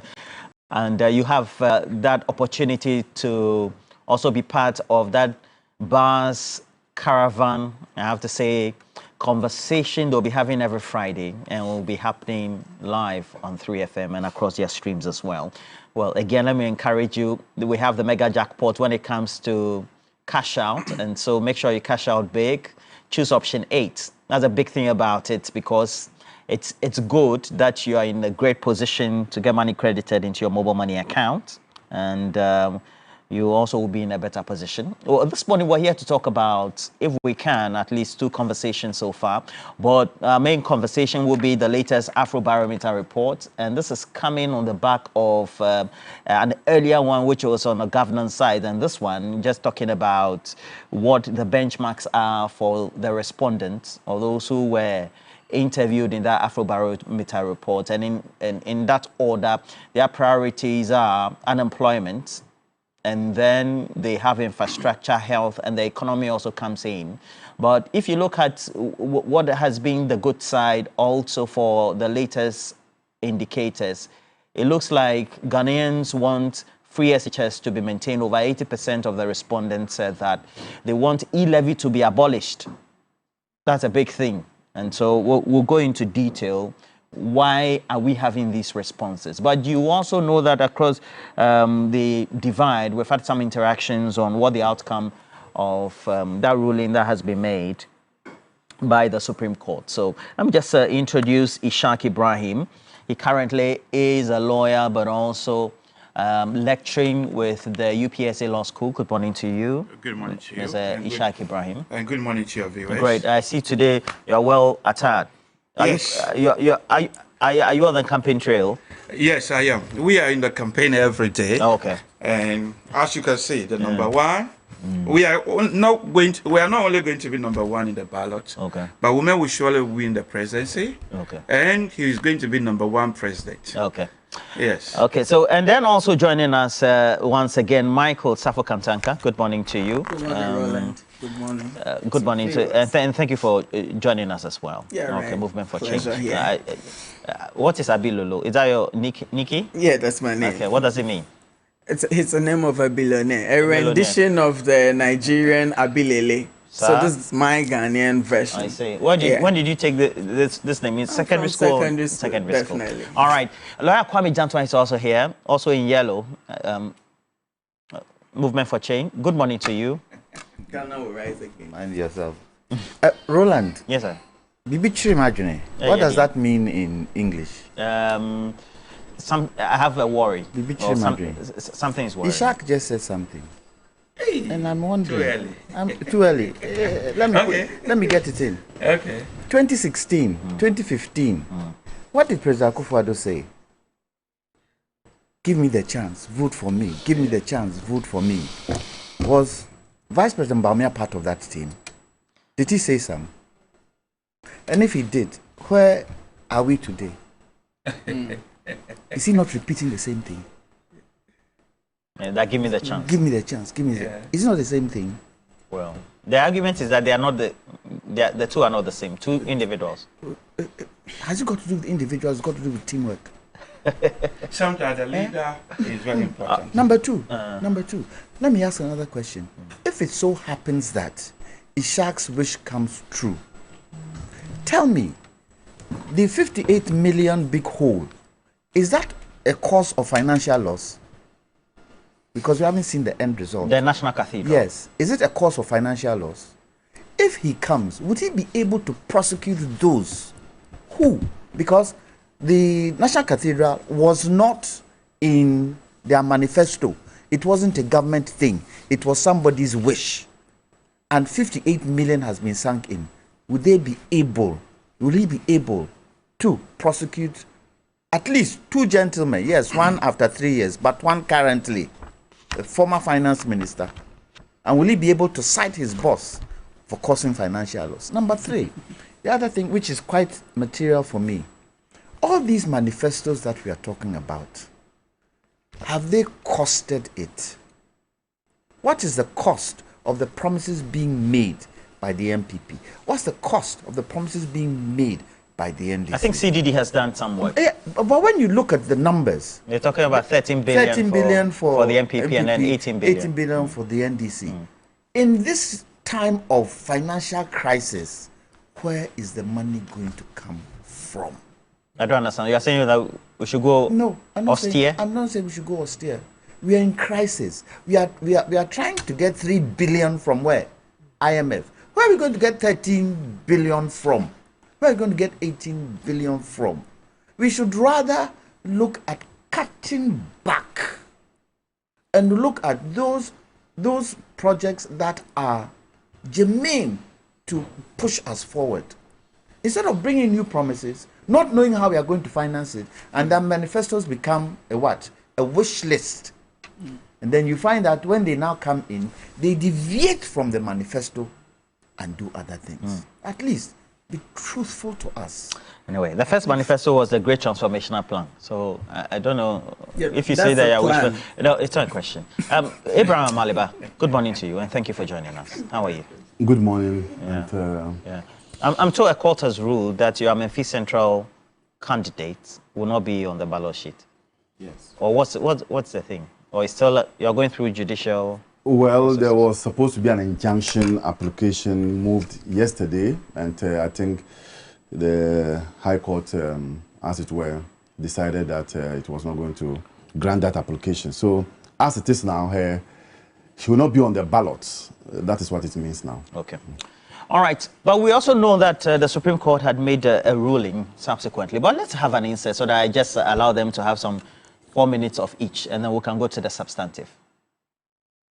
We have considered the application and find that the grounds supporting the application have no merit because of the very explicit and clear directions of the 1992 Constitution, specifically Article 2, Article 130, and Article 296, and established decisions of the Supreme Court from decades of the country's constitutional history. Anishak, what did you make of this? And then also, now that this is the position of the court, which becomes final, it means that the Speaker would have to adhere to this. Thank you. I think today is my second day in discussing this issue in this studio. Not after the ruling. No, not after the ruling. We discussed it. I think I specifically mentioned Article 2 here. You did? Yes, I did.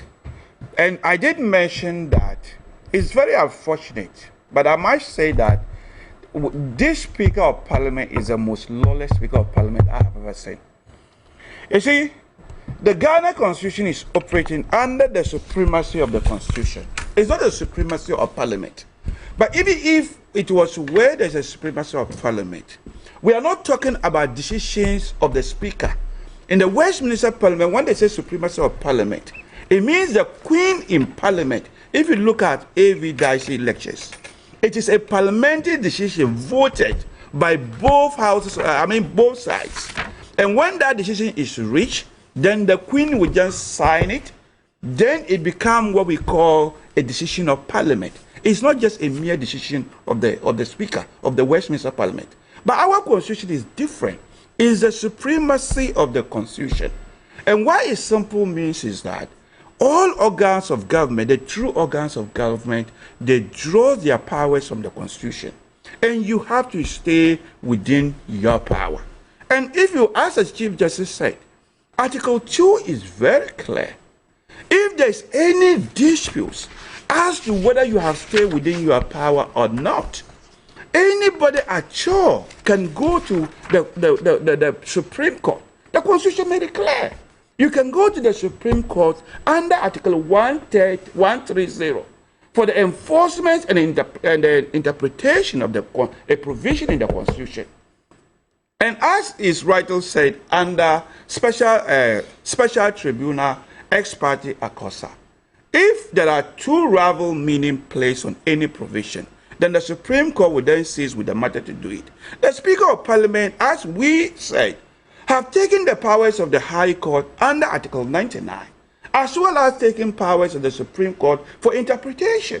So it was right for Afonyo Markin to go to court for interpretation and enforcement of the Constitution. In the meantime, if we want to wait till the interpretation and the enforcement come, so much harm would have been caused. So there is a need, therefore, to stop implementation of that that decision that the Speaker made. And the Constitution said, under Article 2, if you go there, the Supreme Court made decision.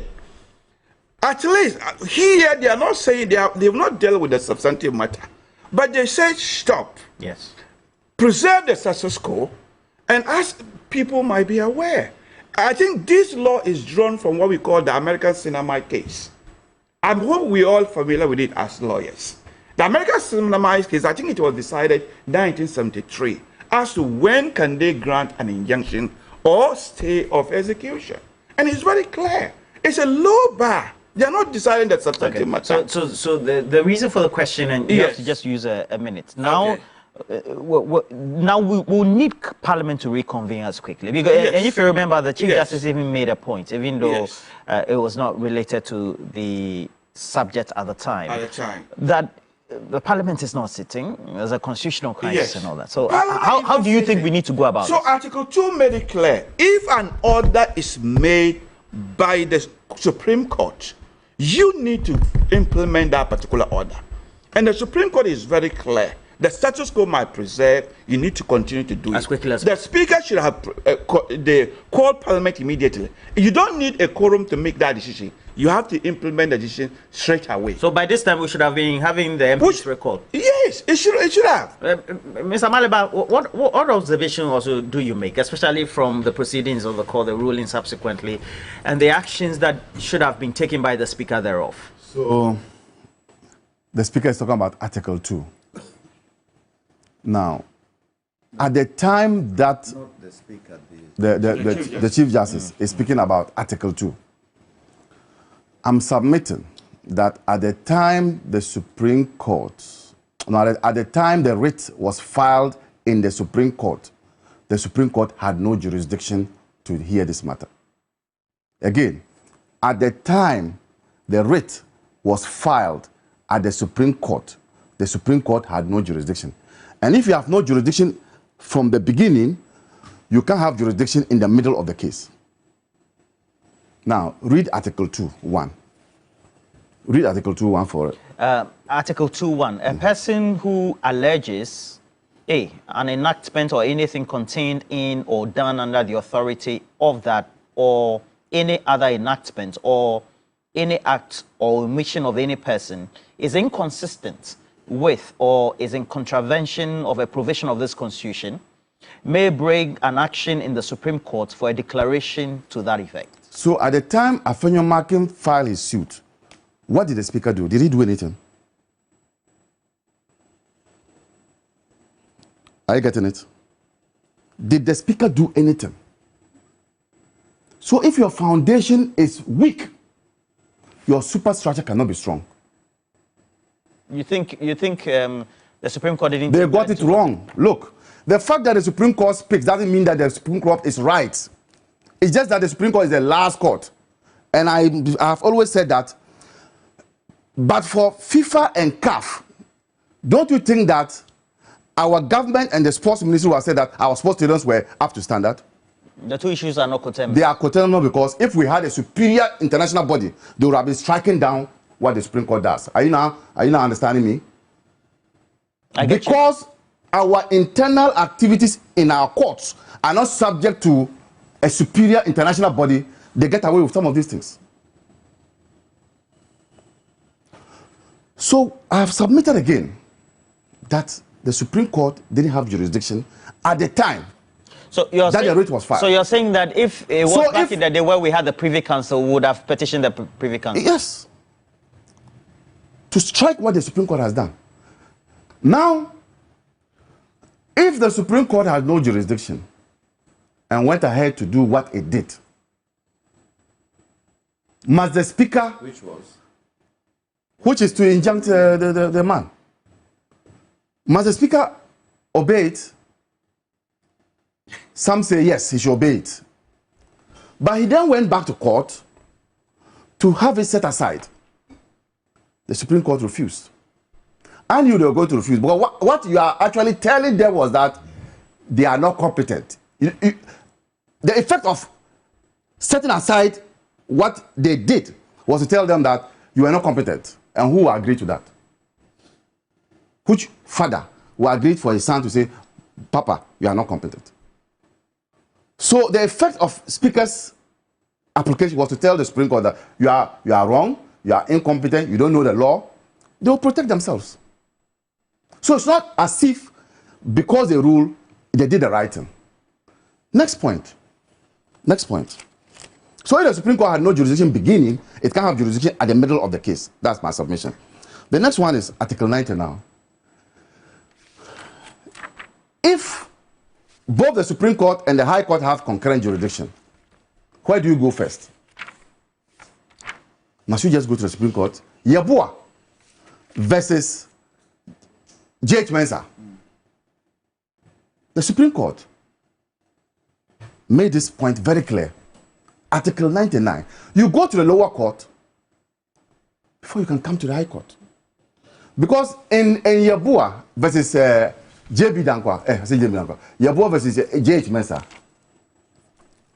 the fact was that the J.H. Mensah, who was a member of parliament, I don't know whether Sunyani East or West, one of them, a resident said that J.H. Mensah was not residing in the constituency that he's representing, and that he rather come from, or he resides in the other one.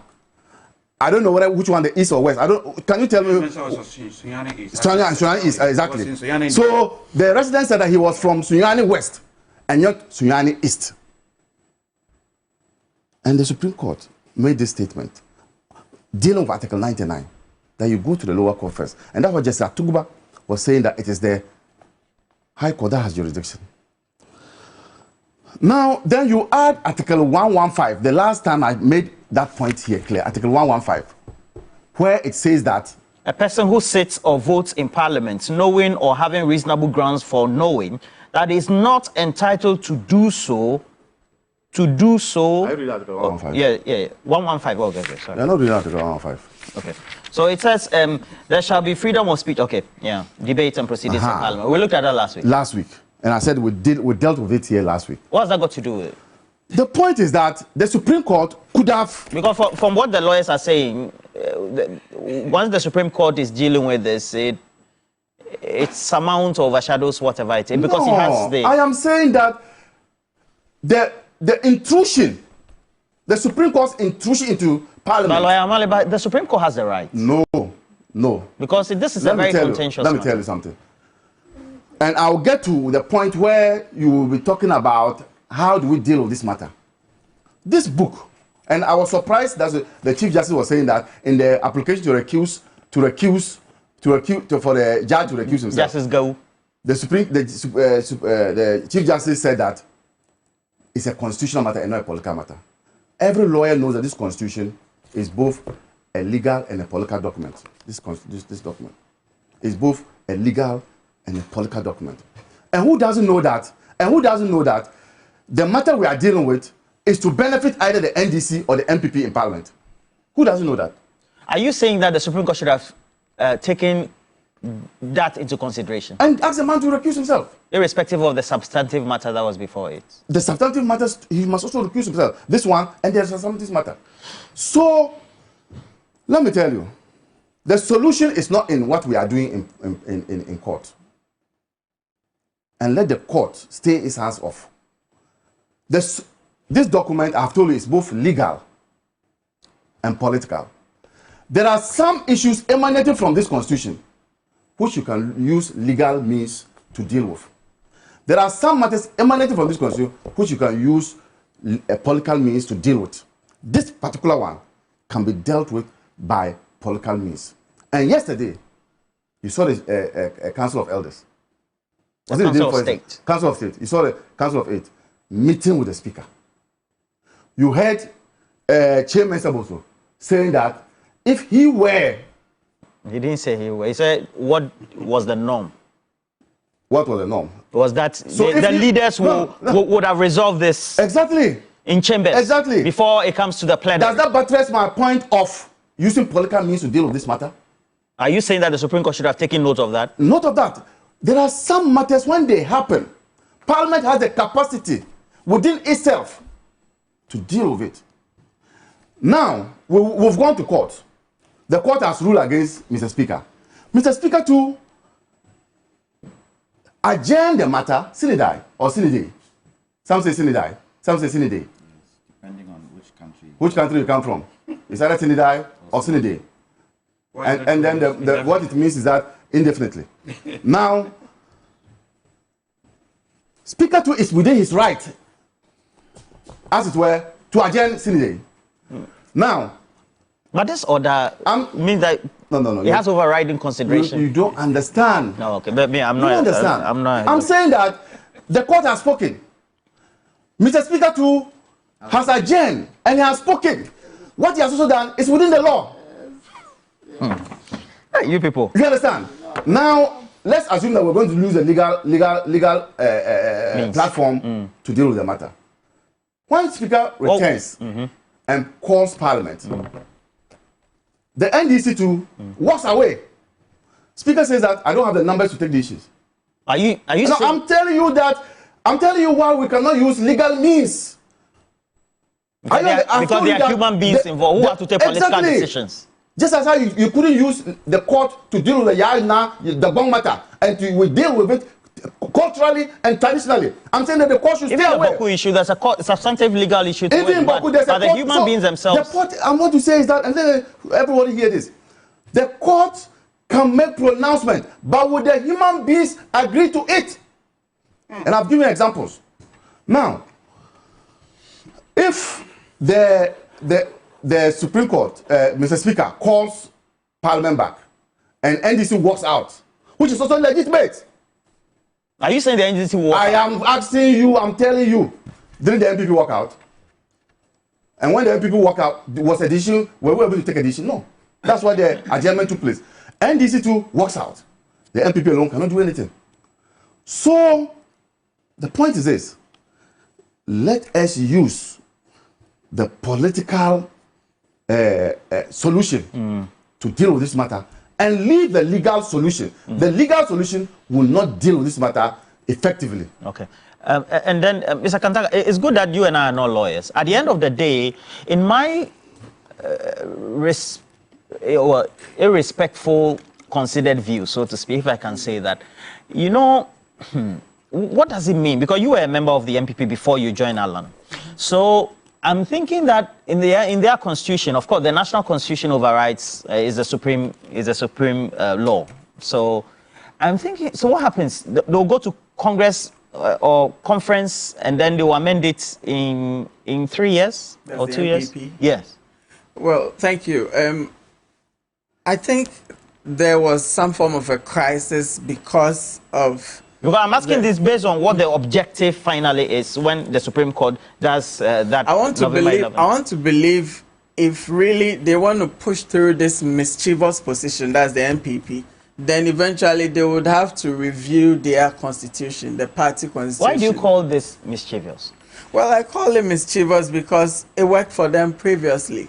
It worked in the Michael Kay, the second deputy speaker's case. And in this case, when it renders them disadvantaged, they go to the Supreme Court for interpretation. But mind you, so yesterday, the Honorable Alan Martin issued a presser on this, and I'm just going to speak in light of what he said. So essentially, what he's saying is the the parliamentary leaders were right for going to the Supreme Court for interpretation. I mean, it is no doubt that the Supreme Court exists to interpret issues. But then, did the said articles in question, the one that says if you move from your party to another or to an independent party, you are going to lose your seat in Parliament, does it call for interpretation so as to call for the jurisdiction of the Supreme Court to come and interpret? I think that's not the case we are faced here. It's a very straightforward issue, and even with all the legal gymnastics going on, we can see through that there's a mischievous position by the NPP side of Parliament, and then there's the NDC. I think so far what do we call him? The Speaker of Parliament has conducted himself so well. You think so? Yeah, I think so. And I would expect them to... Not in the considered view of the Supreme Court, based on the pronouncement that has been made in this order. Like Lawyer Maliba said, it's the Supreme Court. So, you know, they have finality in some of these instances. But the fact of the matter is, the finality cannot always be the right thing. You know, the fact that they have the last say doesn't mean they are right in saying whatever they had to say. And so I would expect the same speaker to go back to the Supreme Court, use the same, you know, we have to respect the rule of law we've adopted, use the same court to try and get them to review their decision if really it must be done. Otherwise, then we have to move forward and expect the NPP to review their constitution to reflect what they are fighting for now. Well, certainly. Exactly. But that also will be arrived at when we get the final determination. So, Lawyer Maliba, when I was listening to the ruling, the ruling of the court, and of course, we had the CJ as the lead, I was thinking, and it looks like some of our viewers too seem to be of same mind. So, for example, Alaji Nas says, Roland, so please ask Lawyer Ishak, for example, that if Apenyo Markins had decided to contest as NDC MP currently,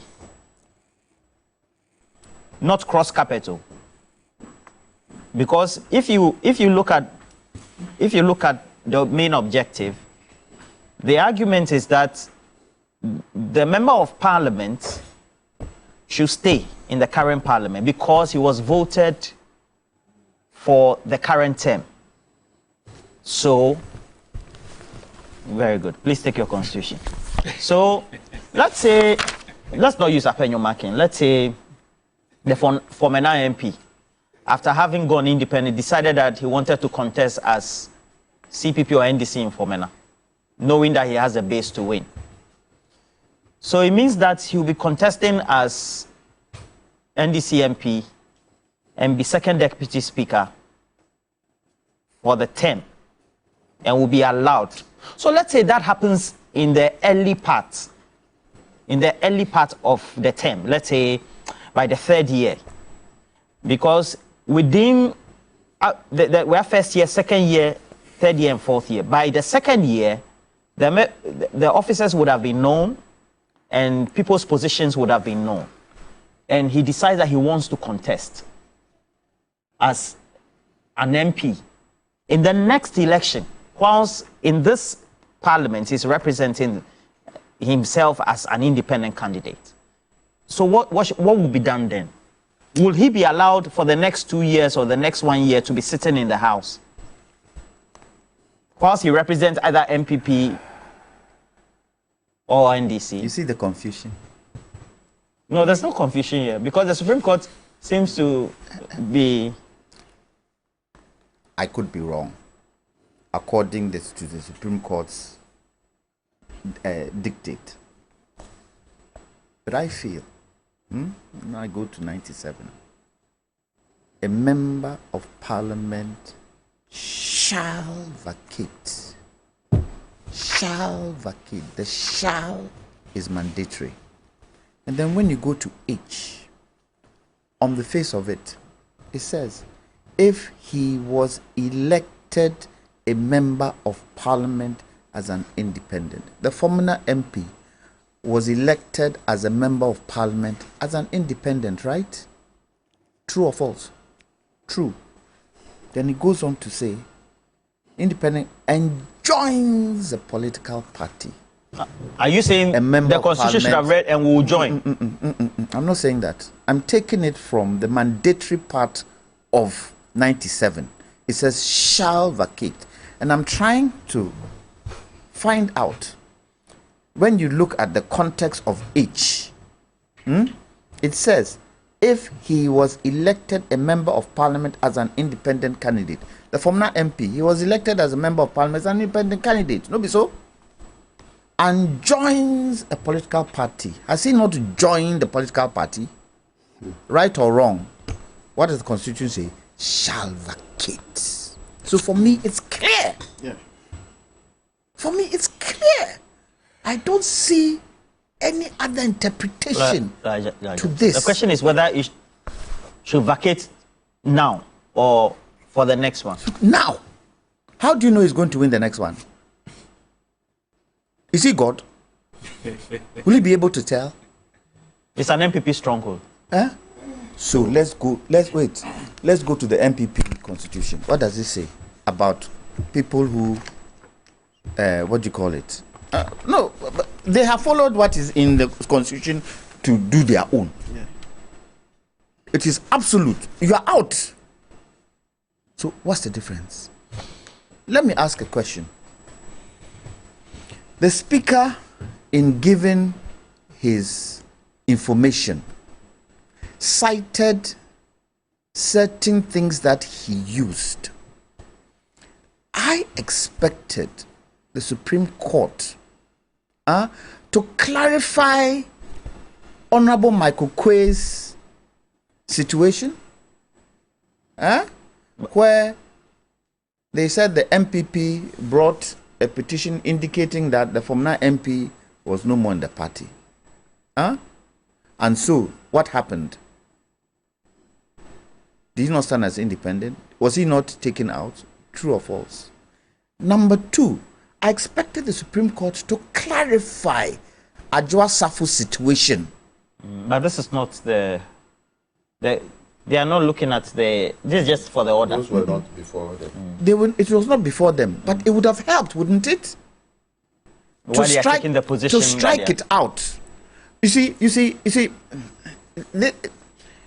when the Supreme Court sits, and you guys correct me if I'm wrong, the Supreme Court sits not only to interpret the law, but the Supreme Court also sits because of public interest.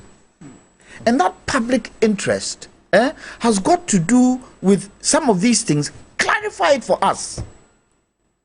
Was the Speaker right in indicating that Adwoa Safo, she had absented herself from Parliament beyond 15 days? Could he declare her seat vacant or not? Clarify it for us. so that we all understand that the Speaker couldn't have done that. It is not in the Speaker's remit whatsoever to declare a vacant position. But you know that Parliament can interpret, you know, courts can interpret, you know that even the Council of State can interpret, but the Supreme Court has the overall power to interpret where there is a dispute in the law. Well, we'll get that on the. That's true. Right or that's wrong? True. You're right. Now, I feel, and I respect the CJ very well. I respect it, but I feel the CJ exposed herself. How do you mean? Wait, let me finish. The CJ exposed herself in her interaction with Sorry, where she bleated out, "What is this country where Parliament even isn't sitting?" Why not? She's a CJ. Not there.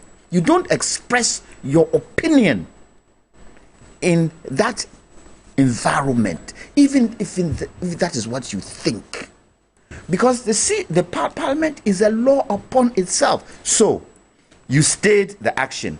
What happened? The Speaker also wanted to show you that me too, I have power in my house. I have power in my house. I'll suspend Parliament indefinitely. You cannot do anything about it. You cannot tell me to get Parliament back up because it is my power. I'm in my jurisdiction. Okay. For me, I think for situations like this, we should try as much as possible to form consensus. And I think that responsibility can lie with the Supreme Court, in as much as they have the power to interpret. That interpretation should lead to a consensus issue and not lead to strife. Right?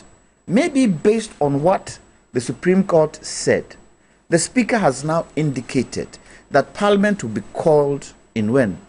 Early November, this month. Now, there is still a situation that needs to be sorted out, because I don't think the NDC are going to move away from this majority-minority thing. No. It has to they be. Should. It has to be. Based on what the Supreme Court said. Well, let's see. Let's see. Let's see if it will. Okay. When the last time they went, was it not there? Afenyo Makin decided to walk out so that there is no confrontation between the two, which I feel was a good act he made. Okay.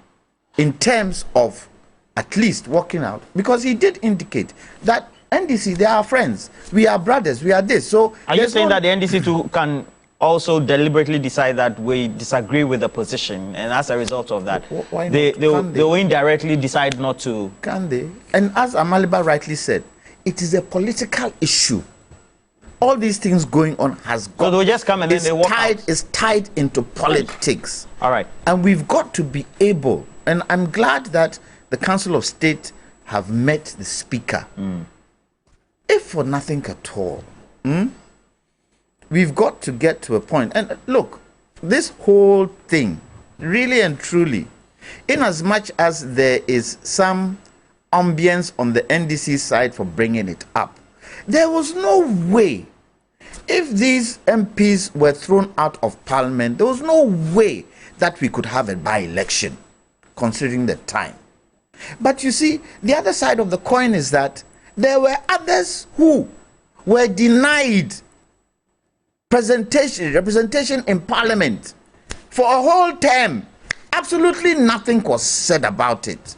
Is that right? Is that wrong? And these are some of the things, for me, I think the Supreme Court should be able to clarify. Okay. Hey, Mr. K, you were wrong in making that decision. Mr. S, you were wrong in making that decision. Mr. Y, yes, what you did was right, so that it clears. Okay. Well, Ishak, this one was just an introductory comment. So we know substantively the latest Afrobarometer report is indicating that 82% of Ghanaians believe the country is on the wrong path, Yeah. But we also have over 80%, that'll be 83, saying that they love a policy like free SHS, and so they would want it to be maintained. Over 80 again say that they want the e-levy gone, with also the realization that when you take a look at what the considered view of Ghanaians are, of course they are the respondents, a small number, but then used to generalize all of us. The priorities are unemployment, infrastructure, health, the economy. Yeah. How do we deal with these vexed matters? Thank you very much. I'm glad of this question, but before that, I just want to respond very quickly to a few things. I believe would always create the wrong impression. My good friend here said Article 99 gives concurrent jurisdiction to both the Supreme Court and the High Court, and the Supreme Court have assumed jurisdiction. That's not correct. Look at Article 99. It's very clear, only the High Court has jurisdiction.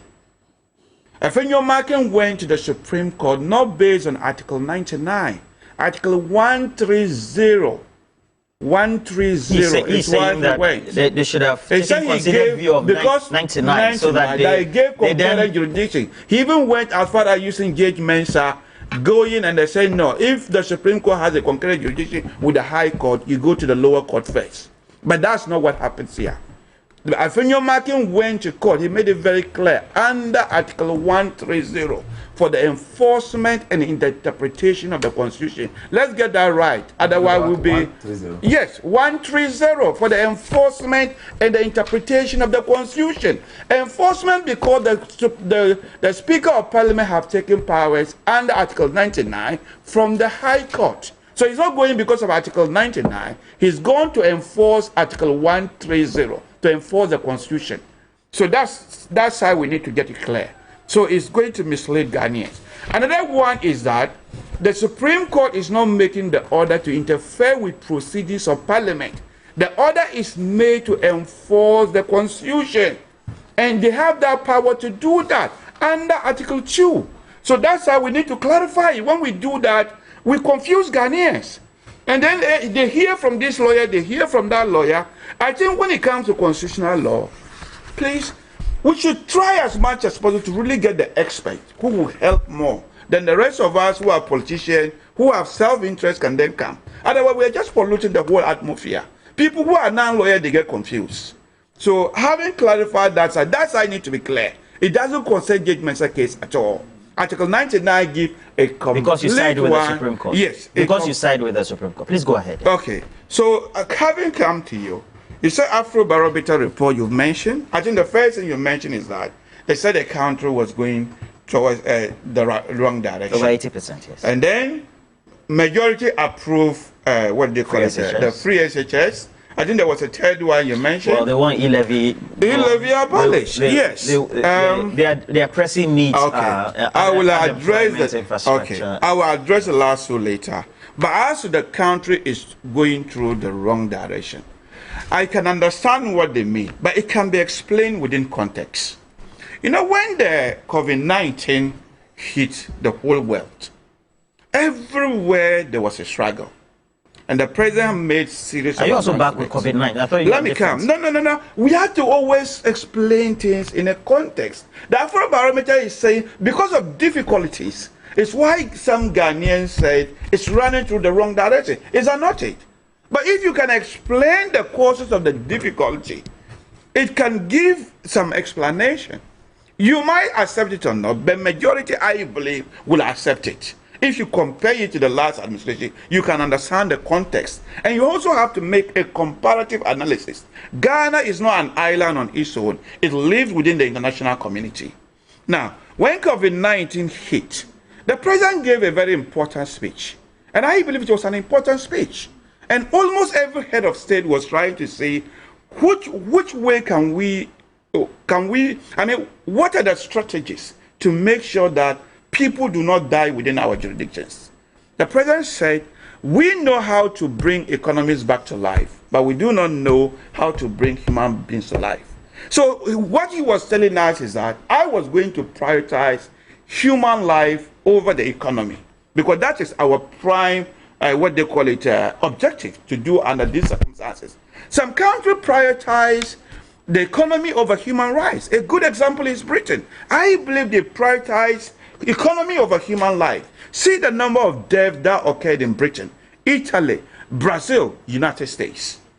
So I believe the priority was there. So his speech tells us that I think that we are likely to have. When you read the report of the United Nations Agency, that's the WHO, it's very clear in there that many countries in most temperate regions, most tropical regions, did not suffer deaths because either because of temperature reasons or also because at the time that COVID happened and there was embargo across the world, movement of people also was isolated, and they also make the considered view that why the disease indeed spread was that transportation, when it comes to air transport. You are explaining reasons for mortality. My reason wasn't there. But I was talking you just make a deduction and related it to mortality. I wasn't talking about mortality. About deaths and economy. No, reasons for mortality. Are you saying Brazil and then the other European countries, they suffered the deaths because they do? In Britain, I was in the COVID era. I was in Britain throughout for about 5 months. The airports were open.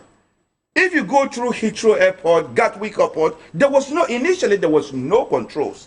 Just as Ghana did immediately. Britain, ask anybody. The airport was open. A lot of people brought COVID in. But I wasn't talking about mortality. I was talking about priorities. The president said he was going to prioritize human life over the economy. But as to whether the priority led to low death, I'm not talking about that. But what I said is that COVID-19 rightly led to global cost of living crisis. And as I said, Ghana is not in isolation. Other countries, just as we have difficulties, the advanced countries such as Britain have cost of living crisis. So I can understand it. But if you compare it to the last administration, that's why we have these problems.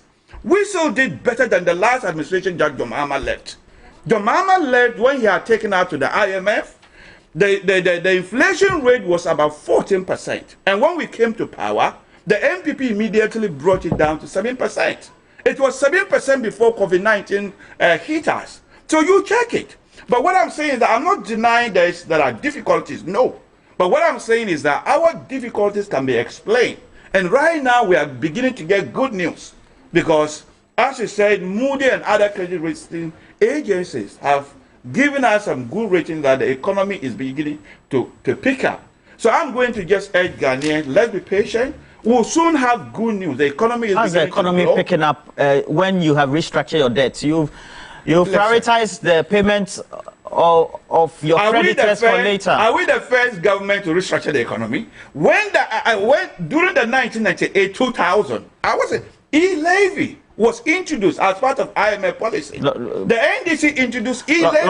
They brought in co-sharing. Please don't introduce some foreign issues to this. This is the first time. This is the first time in the history of Ghana that we have any government leading the front not able to pay its creditors. This is the first time, and not me saying that the Bretton Woods institutions, their relations with and all the analysts. This is the first time. And this is historical information. What I'm trying to say is that every government, when you face difficulties, Ghana is not the first country to face difficulties. Around the world, the IMF is there for countries that face difficulties. We've got Zimbabwe almost collapsing. Argentina is similar situation. The advanced country struggles. When you struggle, you meet the IMF, and they'll probably give you some conditionalities. Sometimes you need to cut.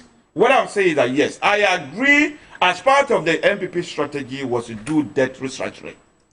But what I'm saying is that we are not the first, political government to do debt restructuring. Others do it. The NDC did it differently. Just how we brought e-levy. They brought what did the NDC do by way of the debt restructuring for ordinary citizens? 1998-99. You know what they did? They introduced what did they call it? What they call it? But that's not debt restructuring. Taxes. No, it was a part of debt restructuring. No. They introduced cost sharing. No, if you're saying that, I'm telling you, I was in the. I understand. I'm not challenging your competence. I'm not challenging your competence, your knowledge level and experience. Please, let's put the other matters into perspective. Yes. What I'm saying is that historically, this is the first time a government has restructured debts. Creditors domestically have not been able to be paid, and this is the first time. Do you accept that? Government or a government domestic debt? Do you understand that? I accept there was a debt restructure. I'm not denying that. But what I'm saying is that it was because of the exigencies that we face. Government has to make decisions. So it's not because of VAT and the things you are introducing. But what I'm trying to tell you is that elsewhere, when they face difficulties, they did certain policies which were very unpopular then. And one of them was cost sharing. One of them was privatization. Even the Ghana Commercial Bank and other people made those decisions. Okay. But what I'm just saying is that I can understand. COVID Russia Ukraine is also accounting for the CD being 17 Ghana cedis for $1. Well, if you are facing economic difficulties, likely it will affect your foreign exchange. So I don't deny it. But let me move to the other things and I address them. Out of 3 SHS, I agree with my very good friend here. He made some observation in one of our debates elsewhere that when it comes to education, I agree with him. When it comes to the education, there's no government in Ghana that will match. I didn't say that. Okay, you said we have done phenomenal good job. STEM schools. Okay. Okay. So these are my words. You have 2 minutes to wrap up. When it comes to education, it is unmatched. In terms of producing infrastructure, especially the STEM schools. The first time in my area there's a STEM school at the Classical Secondary School. If you go and look at it, in Burkina Faso, that will be a university. That will be a first-class university. Everybody, I invite people to go and have a look at it. I don't understand. Are you maligning Burkina Faso? No, I am not maligning. But what I'm saying that economically we are doing better than them. No, I'm talking about the infrastructure. The kind of infrastructure they built from scratch. There was no school over there. They built it from scratch. It was number 1. So as for education, it doesn't surprise me that the NDC are now coming to own it. Something they have always objected to and criticized. I'm not surprised that because of its success, they have jumped from criticizing it to owning it. Apparently, they introduced it first. But Ghanaians are not idiots. We might say things, but the listeners have intelligence. They know who started free SHS first. It is one of the reasons that I believe the NPP government is going to be rewarded come 7 December. That will make Dr. Bawumia the president. The last one was which one? Let me just address it quickly, 1 minute. What was the last point? Okay, so the e-levy. Yes. It's very clear. When the flag bearer of the NPP had the opportunity to meet the press at the UPSA, it was one of the very important points he made. That when he comes to power, he's going to abolish it. And so it's very clear. So what Ghanaians really want is what the flag bearer is promising he will give to them. He said he is going to abolish it. And it is one of his strategies. You look surprised. What's the surprise? For me? Yes. No, I don't. You don't. So that's good. So the Ghanaians want e-levy to be abolished. The flag bearer of the NDP say when he comes to power, he is going to abolish it. And let nobody pretend it's a policy stolen from the NDC. That's what they claimed. So the e-levy will be abolished, and I think it's in the right direction. Well, so the Supreme Court, I just want to deal with a second. We don't have the time. No, I know. The Supreme Court. Because it took a lot of time in the first. Is the Supreme Court not called upon to determine whether those seats are vacant or not? That's a substantive matter. They haven't dealt with it yet. So the interim one is why? Stop. I wasn't happy when you were talking. So keep your mouth shut. The Supreme Court is called upon to determine whether the seats are vacant. So if the Supreme Court is called upon to do that, is that not an Article 99 matter? Stop it. Now, you see, is that not Article 99 matter? Nope. Oh, no. Sure. Look, listen to me. He disagrees. I mean, he's entitled. Listen to me. Listen to me. How many percent of Ghanaians say they think that this country is headed in the wrong direction? 80? 88, yeah? 80.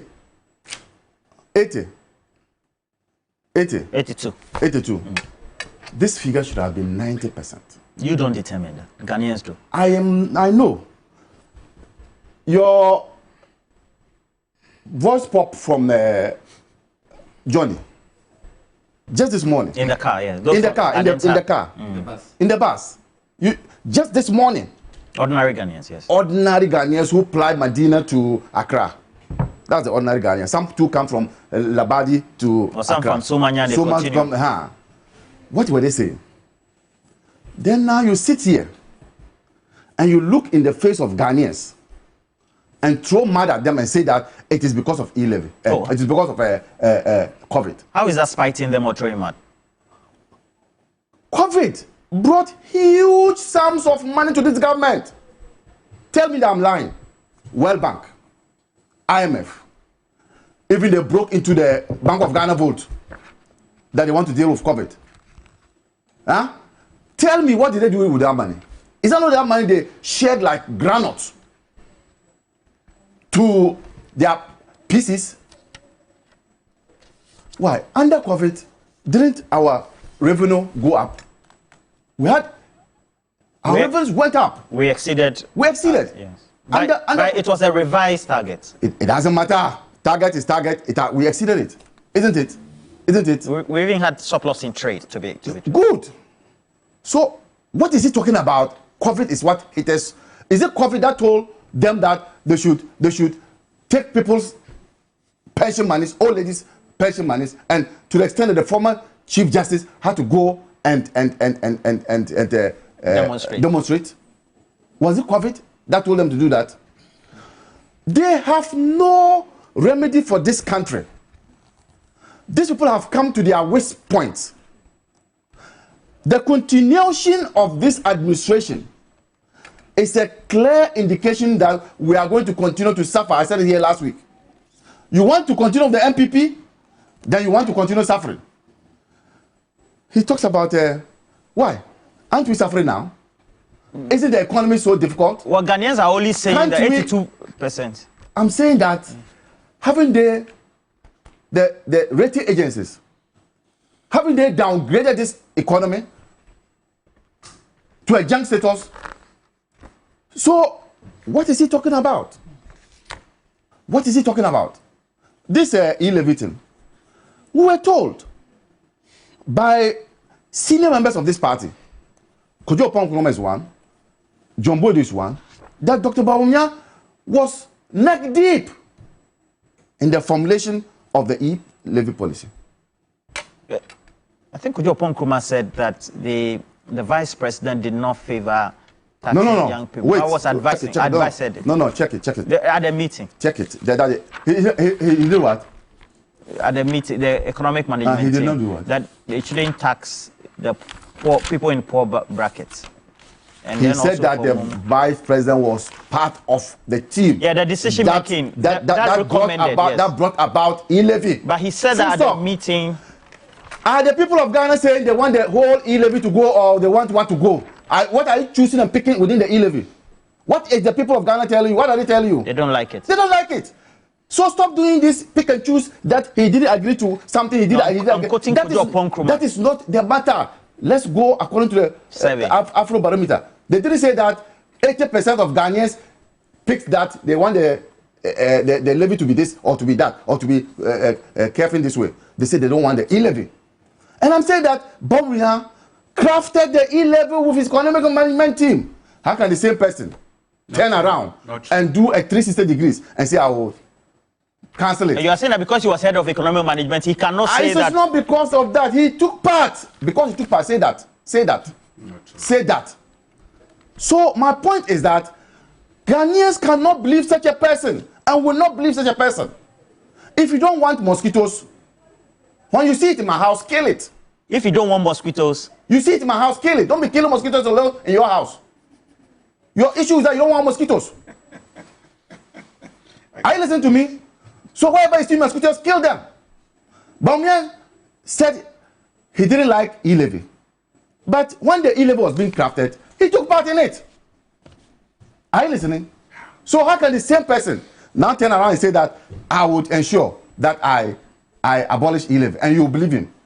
So this government, and I am not the one speaking, this government, the people of this country are saying that they want to see the back of this government. And they can't wait for 7th December to see the back of this government. This is not a government that can take people out of this economic quagmire. They have no ideas, and it is full stop. Roland. So, are we addressing E-levy? Yeah, I'm told that we have an emergency, so we want to... Cut short. You want to cut short?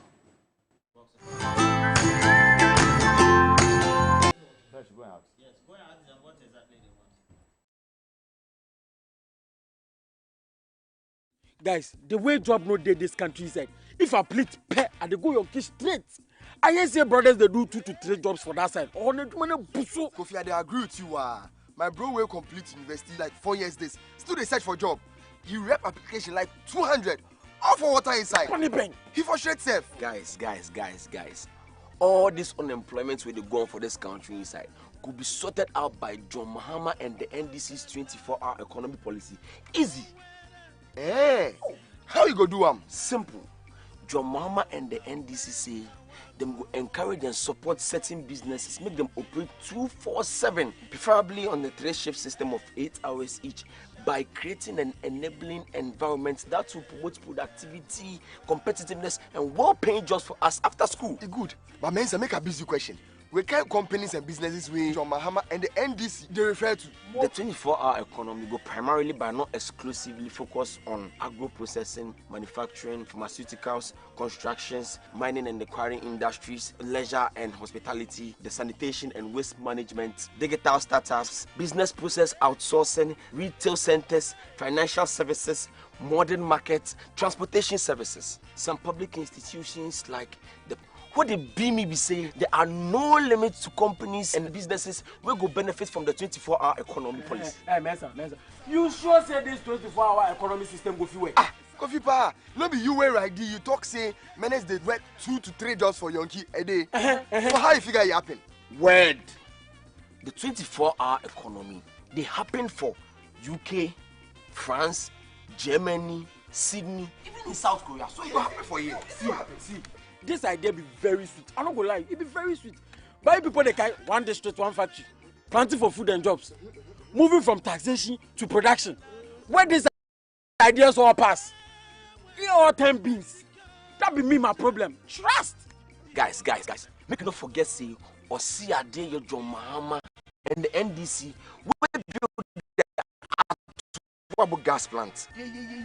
The terminal 3 for the Kotuka International Airport and the Meridian Port Service Terminal. We right now say it be the second largest harbor for the West Coast. Weigh them all to the web 24/7 as we speak. Then man, if you happy no, guys, me and they talk something no.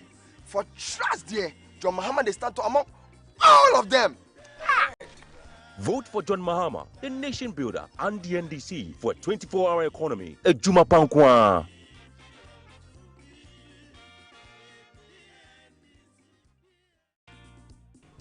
Guba, where are you in a hurry to? I'm off to work. Huh? To work? Yes. But you're just coming from one. That was my day job. I'm off to my night job. Wait. When did you move from being unemployed to getting 2 jobs? The times have changed though. Now there are more companies running multiple 8-hour shifts, all thanks to the 24-hour economy policy by John Mahama. Now my degrees are no longer collecting dust. My master's degree got me my day job, and my undergraduate degree got me my night job. Wow.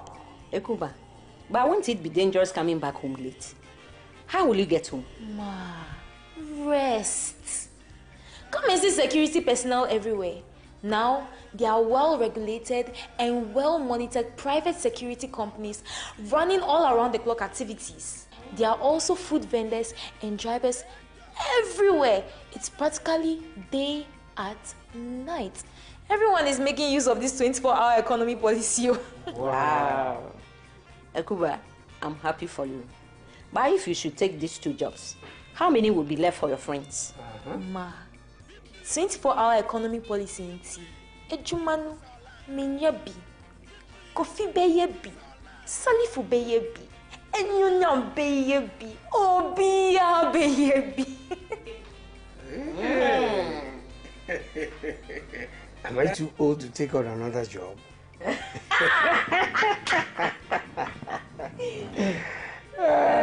Vote for John Mahama, the nation builder, and the NDC for a 24-hour economy. Ejuma Pankwa.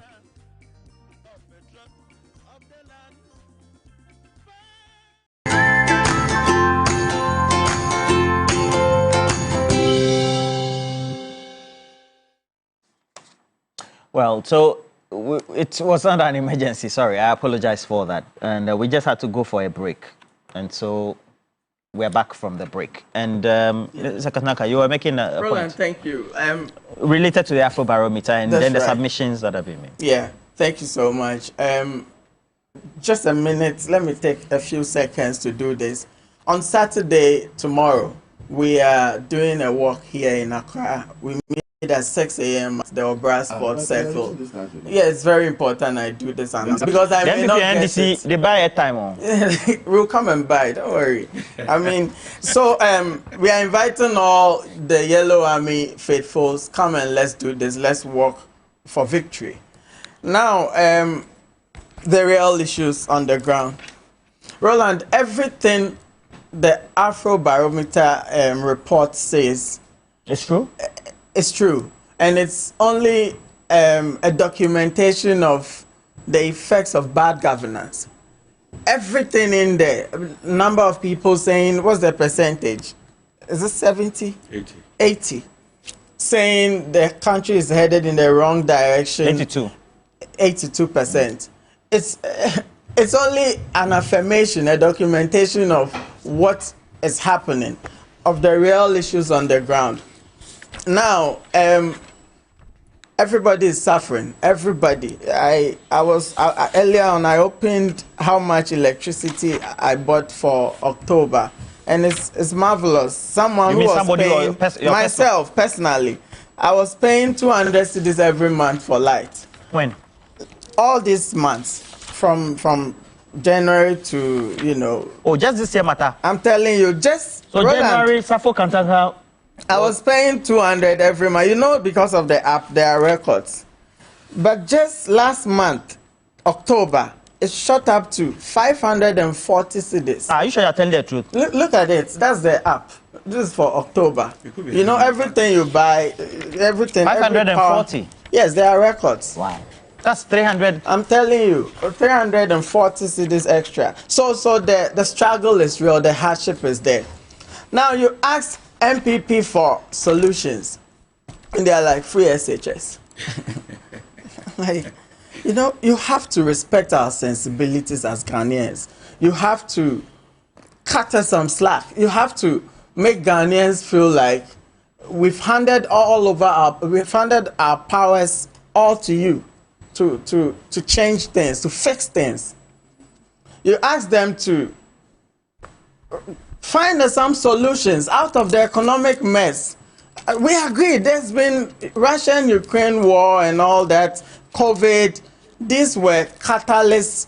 They helped to fast-track the crash of the economy. That was going to happen anyway because of our insistence on this Gadgetsburg economy. We are importing everything. We are spending reckless. In fact, the IMF boss said something last year when they approved our bailout of 3 billion. They're like, Ghana's fiscal policy characterized by overspending and a structurally weak domestic revenue mobilization. Overspending and then structurally weak domestic mobilization. That is one major reason why our fiscal policy struggles. Now, you ask the NPP, it looks like the free SHS seems to be the only panacea, and that is a propaganda tool called glittering generalities. They take something good and blow it out of proportion. Create an illusion in the minds of people that, hey, there's free SHS, so you don't have to talk about your struggles. No, that's disingenuous. What are the real struggles? And do you think it syncs with the outcome of the Afrobarometer? Roland, the real struggle is that our income levels do not match with, the expenses we have to, the cost of living. This is rudimentary. Every Ghanaian, every business person knows this for a fact. Now, I want to focus on solutions. they talk about free SHS, and I wonder what was Alhaji Bawumia their option to solve the problems. What was his specific contribution to free SHS? What has free SHS got to do with the current plight of the Ghanaian? Indeed, you can say it's bridged the inequality gap and all that. After school, are they getting jobs? What does the Afrobarometer report say? What is the unemployment rate now? So clearly, you realize they are very clueless. They have no way of solving the issue, and their only way of solving the issue is to pitch Ghanaians, you know, whatever they are doing now against what the NDC did.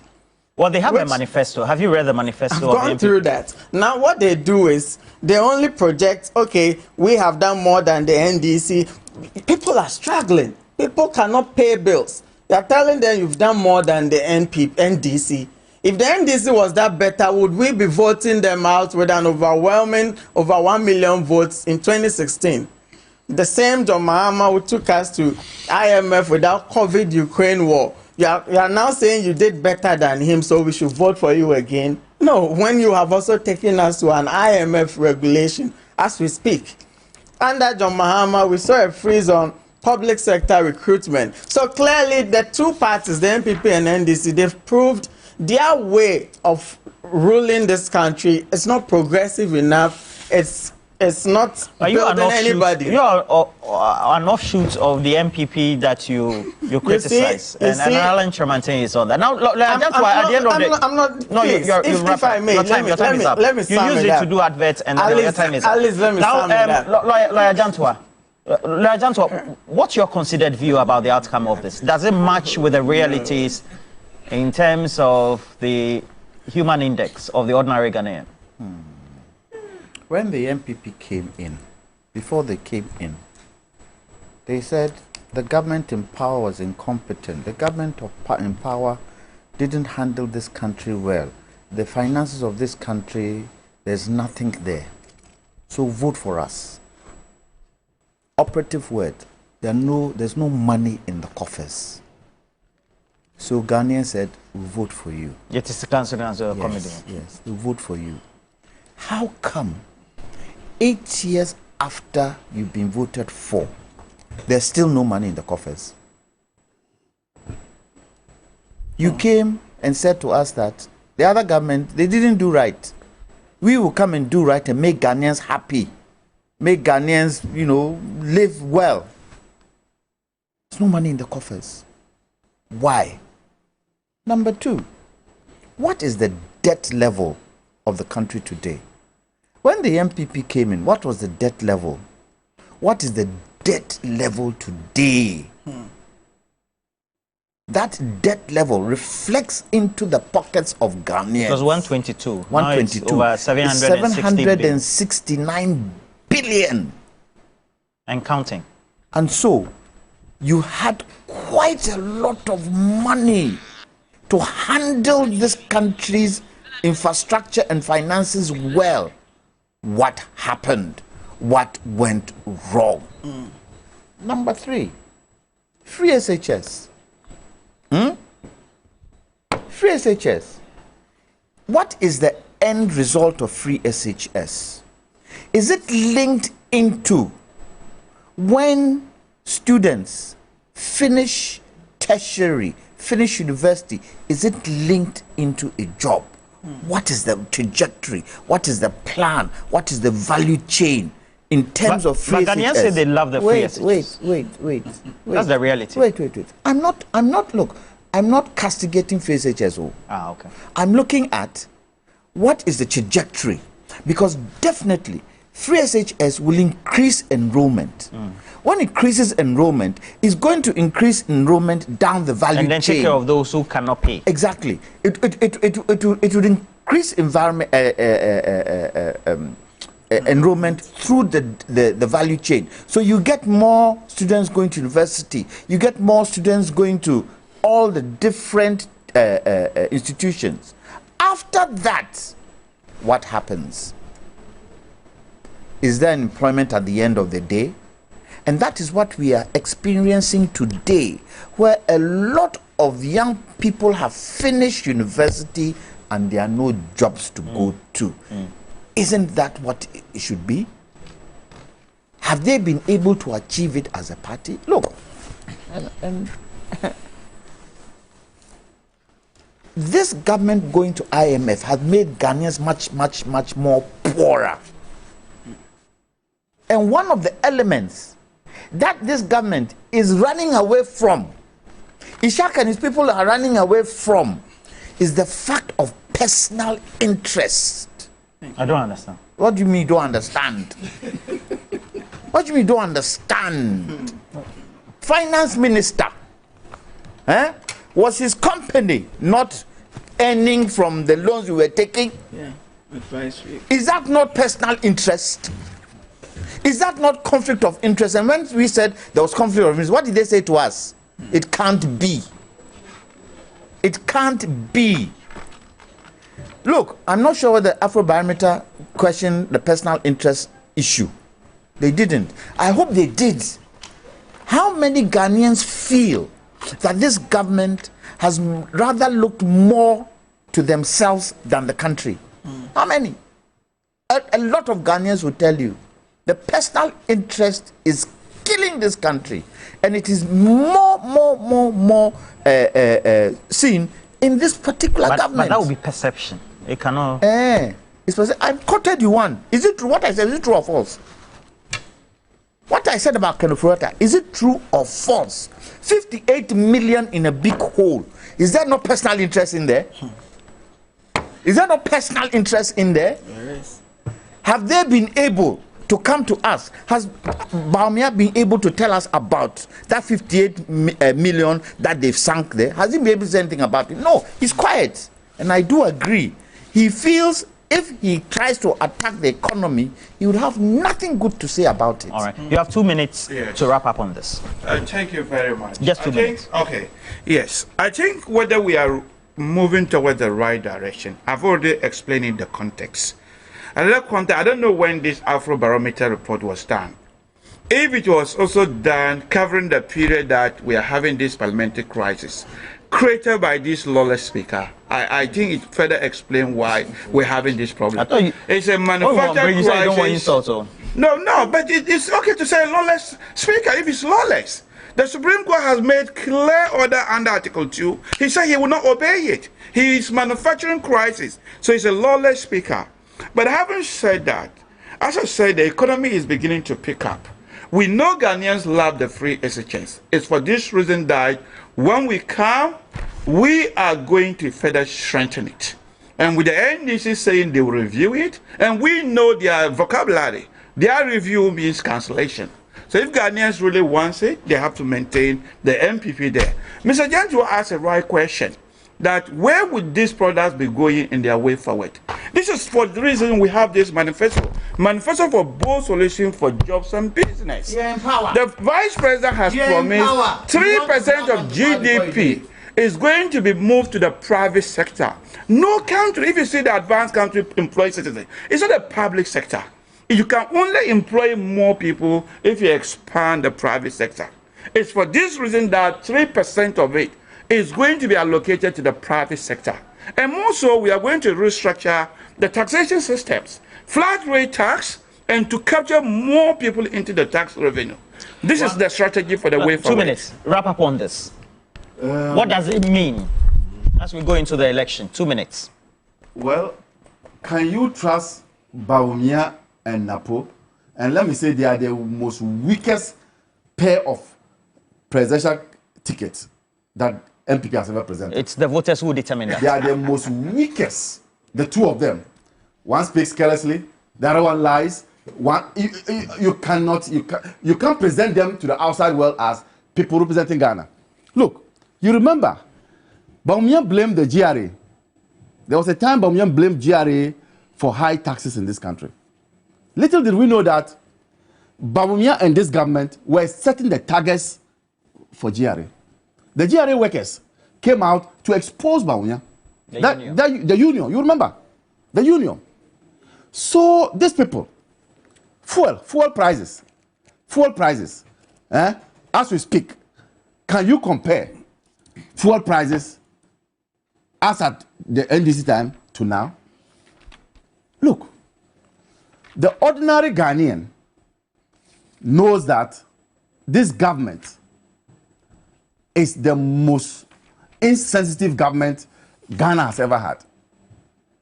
And so when you listen to people talk and you are on the streets and the complaints, you remember there was an old man who was on the video saying that, because I think they interviewed him. When you meet Akufo-Addo, what will you tell him? That I will slap him. You remember? There was an old man saying that. People can say those things on the streets. I am saying that people are so annoying, pent up anger against this government, and they are just waiting for 7th December. He was talking about their performance before COVID. That performance was as a result of the NDC's IMF conditionalities. After they left the IMF conditionalities, it started coming down. True or false? IMF was going to end in 2018. They extended it to 2019. Immediately they left the IMF conditionalities, and we were out of the IMF program. The economy started plummeting. It's a fact. So they should stop using the early days as if the early days was their handiwork. The early days was the NDC handiwork. So these people don't know anything. Just a minute. Sorry, I'm not supposed to give you 2 minutes. Well, a minute. 1 minute? Yes, please. Okay. So what happens is we don't need e-levy. Alan has started some transformational programs. He has to be president to come and continue if we will fix things. When he was a member of the NPP and the government.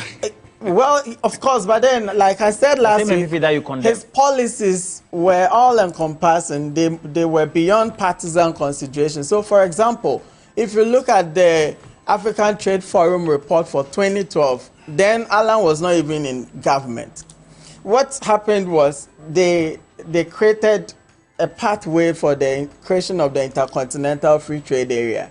One of their recommendations was that after the AFTA is created, the Intercontinental Free Trade Area market is created. The next is to boost local production. And that's why Alan has identified 10 strategic anchor industries. He started it. He's brought the automobile industry. Now we assemble cars in Ghana. Next is to manufacture the components, the parts for the assembly. You're rushing me, man. And then the next is to ensure some fiscal discipline, expenditure management and control systems. Government is spending so much out of their budget and all that, and that is what is causing some of these struggles. That's why they must tax people instead of helping businesses to grow. Let me tell you how Alan helped businesses to grow. We have to structure business. We talk about widening the tax gap, the tax net. This is how Alan sought to do. He created BRCs, Business Resource Centers, that had the responsibility to register and help all businesses, become officially recognized, and then they can move from indirect taxes into direct taxes. Please, a minute. Wrap up for me. E-levy was theft of the people's money. E-levy was theft of the people's money. Very illegal tax that I have my savings and government wants to put their hands in it and steal it from me. Definitely, it shouldn't have even started. And what did they promise us about e-levy? It's going to sort all the problems. Did Roads, it? Did it? Did it? Wasn't that deception? Wasn't that deception? And they are telling us now that, it is something we are against. We didn't want it. Were you not part and parcel of the system that was made? How do you think this will influence the elections? Because it looks like this is how Ghanaians feel. Well, let's see. It's Ghanaians who vote. Okay. We are putting what we feel the status quo is.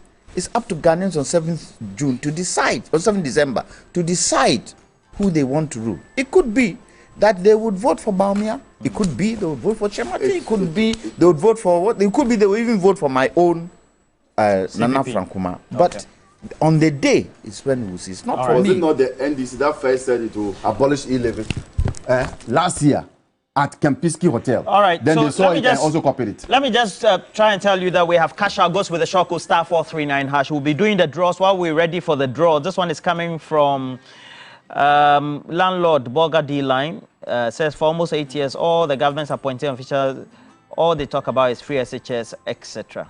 I'm not too sure. They have a number of also policy. I think yesterday there was commissioning of one of the hospitals at MIM. The vice president did that. Which one? Which was the MIM Polyclinic.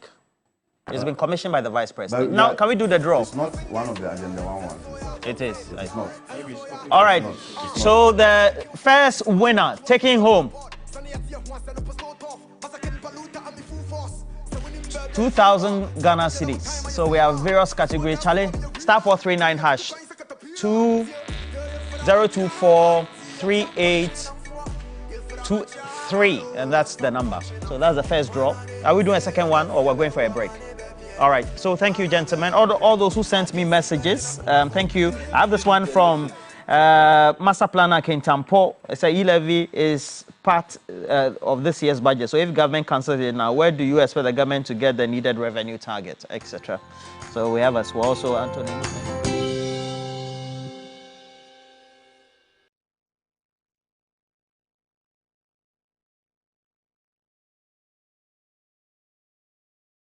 Santex and Crown Paints. Excellent paint that is resistant to peeling, mold, algae, and fungus. It comes in a wide range of colors with high opacity, high spread rate, and dries fast with no afterpaint stench. Santex and Crown Paints are distributed by Bamson Company Limited. Locate us at Sickens House, Old Fatima Road, South Industrial Area, Accra, or any of our branches in Atabraka, East Legon, Tema, and Adum in Kumasi. Call or WhatsApp us on 0573839640. Santex and Crown Paint. It's not just paint, it's personal. Over 5 million children have benefited from free SHS. Protect free SHS. Vote Dr. Baumia #1 on the ballot. In uncertain times, it can be hard to imagine yourself completing the CIMA professional qualification. But with our new digital-first learning and assessment platform, you can. The CGMA Finance Leadership Programme, or FLP, gives you control over your study progress. The CGMA FLP is a remote-based, self-paced learning platform that lets you qualify from home with online assessments. Luckiest. Star 712 hash. Luckiest everywhere. 8K. Hey, you get an 8K. Get that packing from your Wallah. Hey, wait. You can put it on his tab. This is my man. Good luck. Hey, yo, Bill Radio. We are star 712. It's much more phone. I'm on dialing the magic numbers. Star 712. Now welcome to the luckiest. And now with me at home ticket. You can buy for yourself or your loved one. Mommy, tell mommy who's here. You're buying for me, right? Or who else? Oh. Let me choose buy tickets for others. Love you, boo boo. Maybe straight to option 4. Now we try. You need to buy tickets worth 50 Ghana to qualify. Yes, you can buy random or preferred tickets. I'm choosing random tickets. Listen, if you buy the random ticket, the system chooses a random number for you. But if you buy the preferred, you get to input your own preferred 5 digits. 5. Baby, give me your 5 numbers. And how much are we buying? Babe, look at the body and buy you. With your body, Hey, there, tread cautiously. Now follow the prompts and confirm. Now the luckiest. The luckiest is regulated by the NLA on the Caritas platform, not for persons below 18 years. T&Cs apply. Papa Sammy, I beg if you find something small, give us. Bro Sammy, you see, nobody say boys no one do nothing and just they rely on handouts. Jobs no deep. I understand your hassle. Hope they come. John Mahama they come do the National Apprenticeship Program where he go sort you guys. Brother Sammy, waiting with that. John Mahama knows say no be everybody way won't work for office. Like me. That one day is true. Under the National Apprenticeship Program, young men and women where they won't learn craft will be enrolled under the program and attached to a senior craftsman who will train them for free. I beg you, mechanic day inside. Me like this. I don't want to learn mechanical, but the course no. Mechanics day inside. Organizing, dressmaking, fabric making, catering, hairdressing, tiling, painting. What they even sweet about this whole thing is say, when you plead, the NDC government go make sure say they go give you certificate where you go fit take go look for job anywhere. That's sweet. Oh, that's be wonderful. Another wonderful thing be say, when you plead, the NDC government go set you up with startup capital and equipment to make sure you can start your own business. Wow! I dey go shopping my town wait 7th December. Vote for change. Vote for John Mahama at the NDC.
Calm down. Yes, we know you're excited. Well, the first 2,000 cities is gone already. So I'm left with 3,000, 5,000, and here is the best part of it. The 10,000 has been doubled. I'm giving 2 people 10,000 Ghana cities. Yes. So the first 2,000 is gone. I'm just about to draw the next 3,000 Ghana. So then I'll be left with 5,000 Ghana cities, 10,000, and another 10,000 Ghana. Koko banyumunu mami, banyumunu mami, banyumunu mami, banyumunu mami.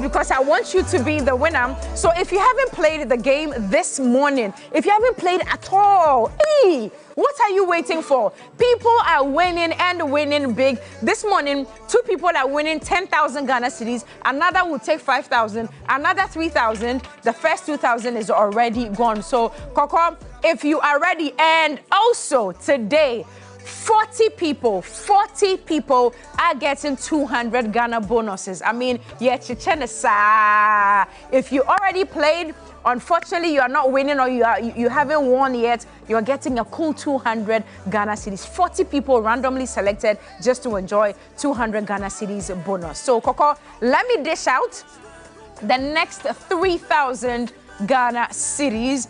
But let's also allow a lot more people to play. If you are an MTN or Telecel subscriber, time for you to win a big *439#. And today, you're choosing option 8. Don't play with option 2. Play with option 8. You see MG, follow the rest of the instructions to the bottom. You enter with 10 Ghana cedis per ticket. Play as many times as possible. Whilst I get ready to dish out the money to you, let's do some sports. Oreku is here.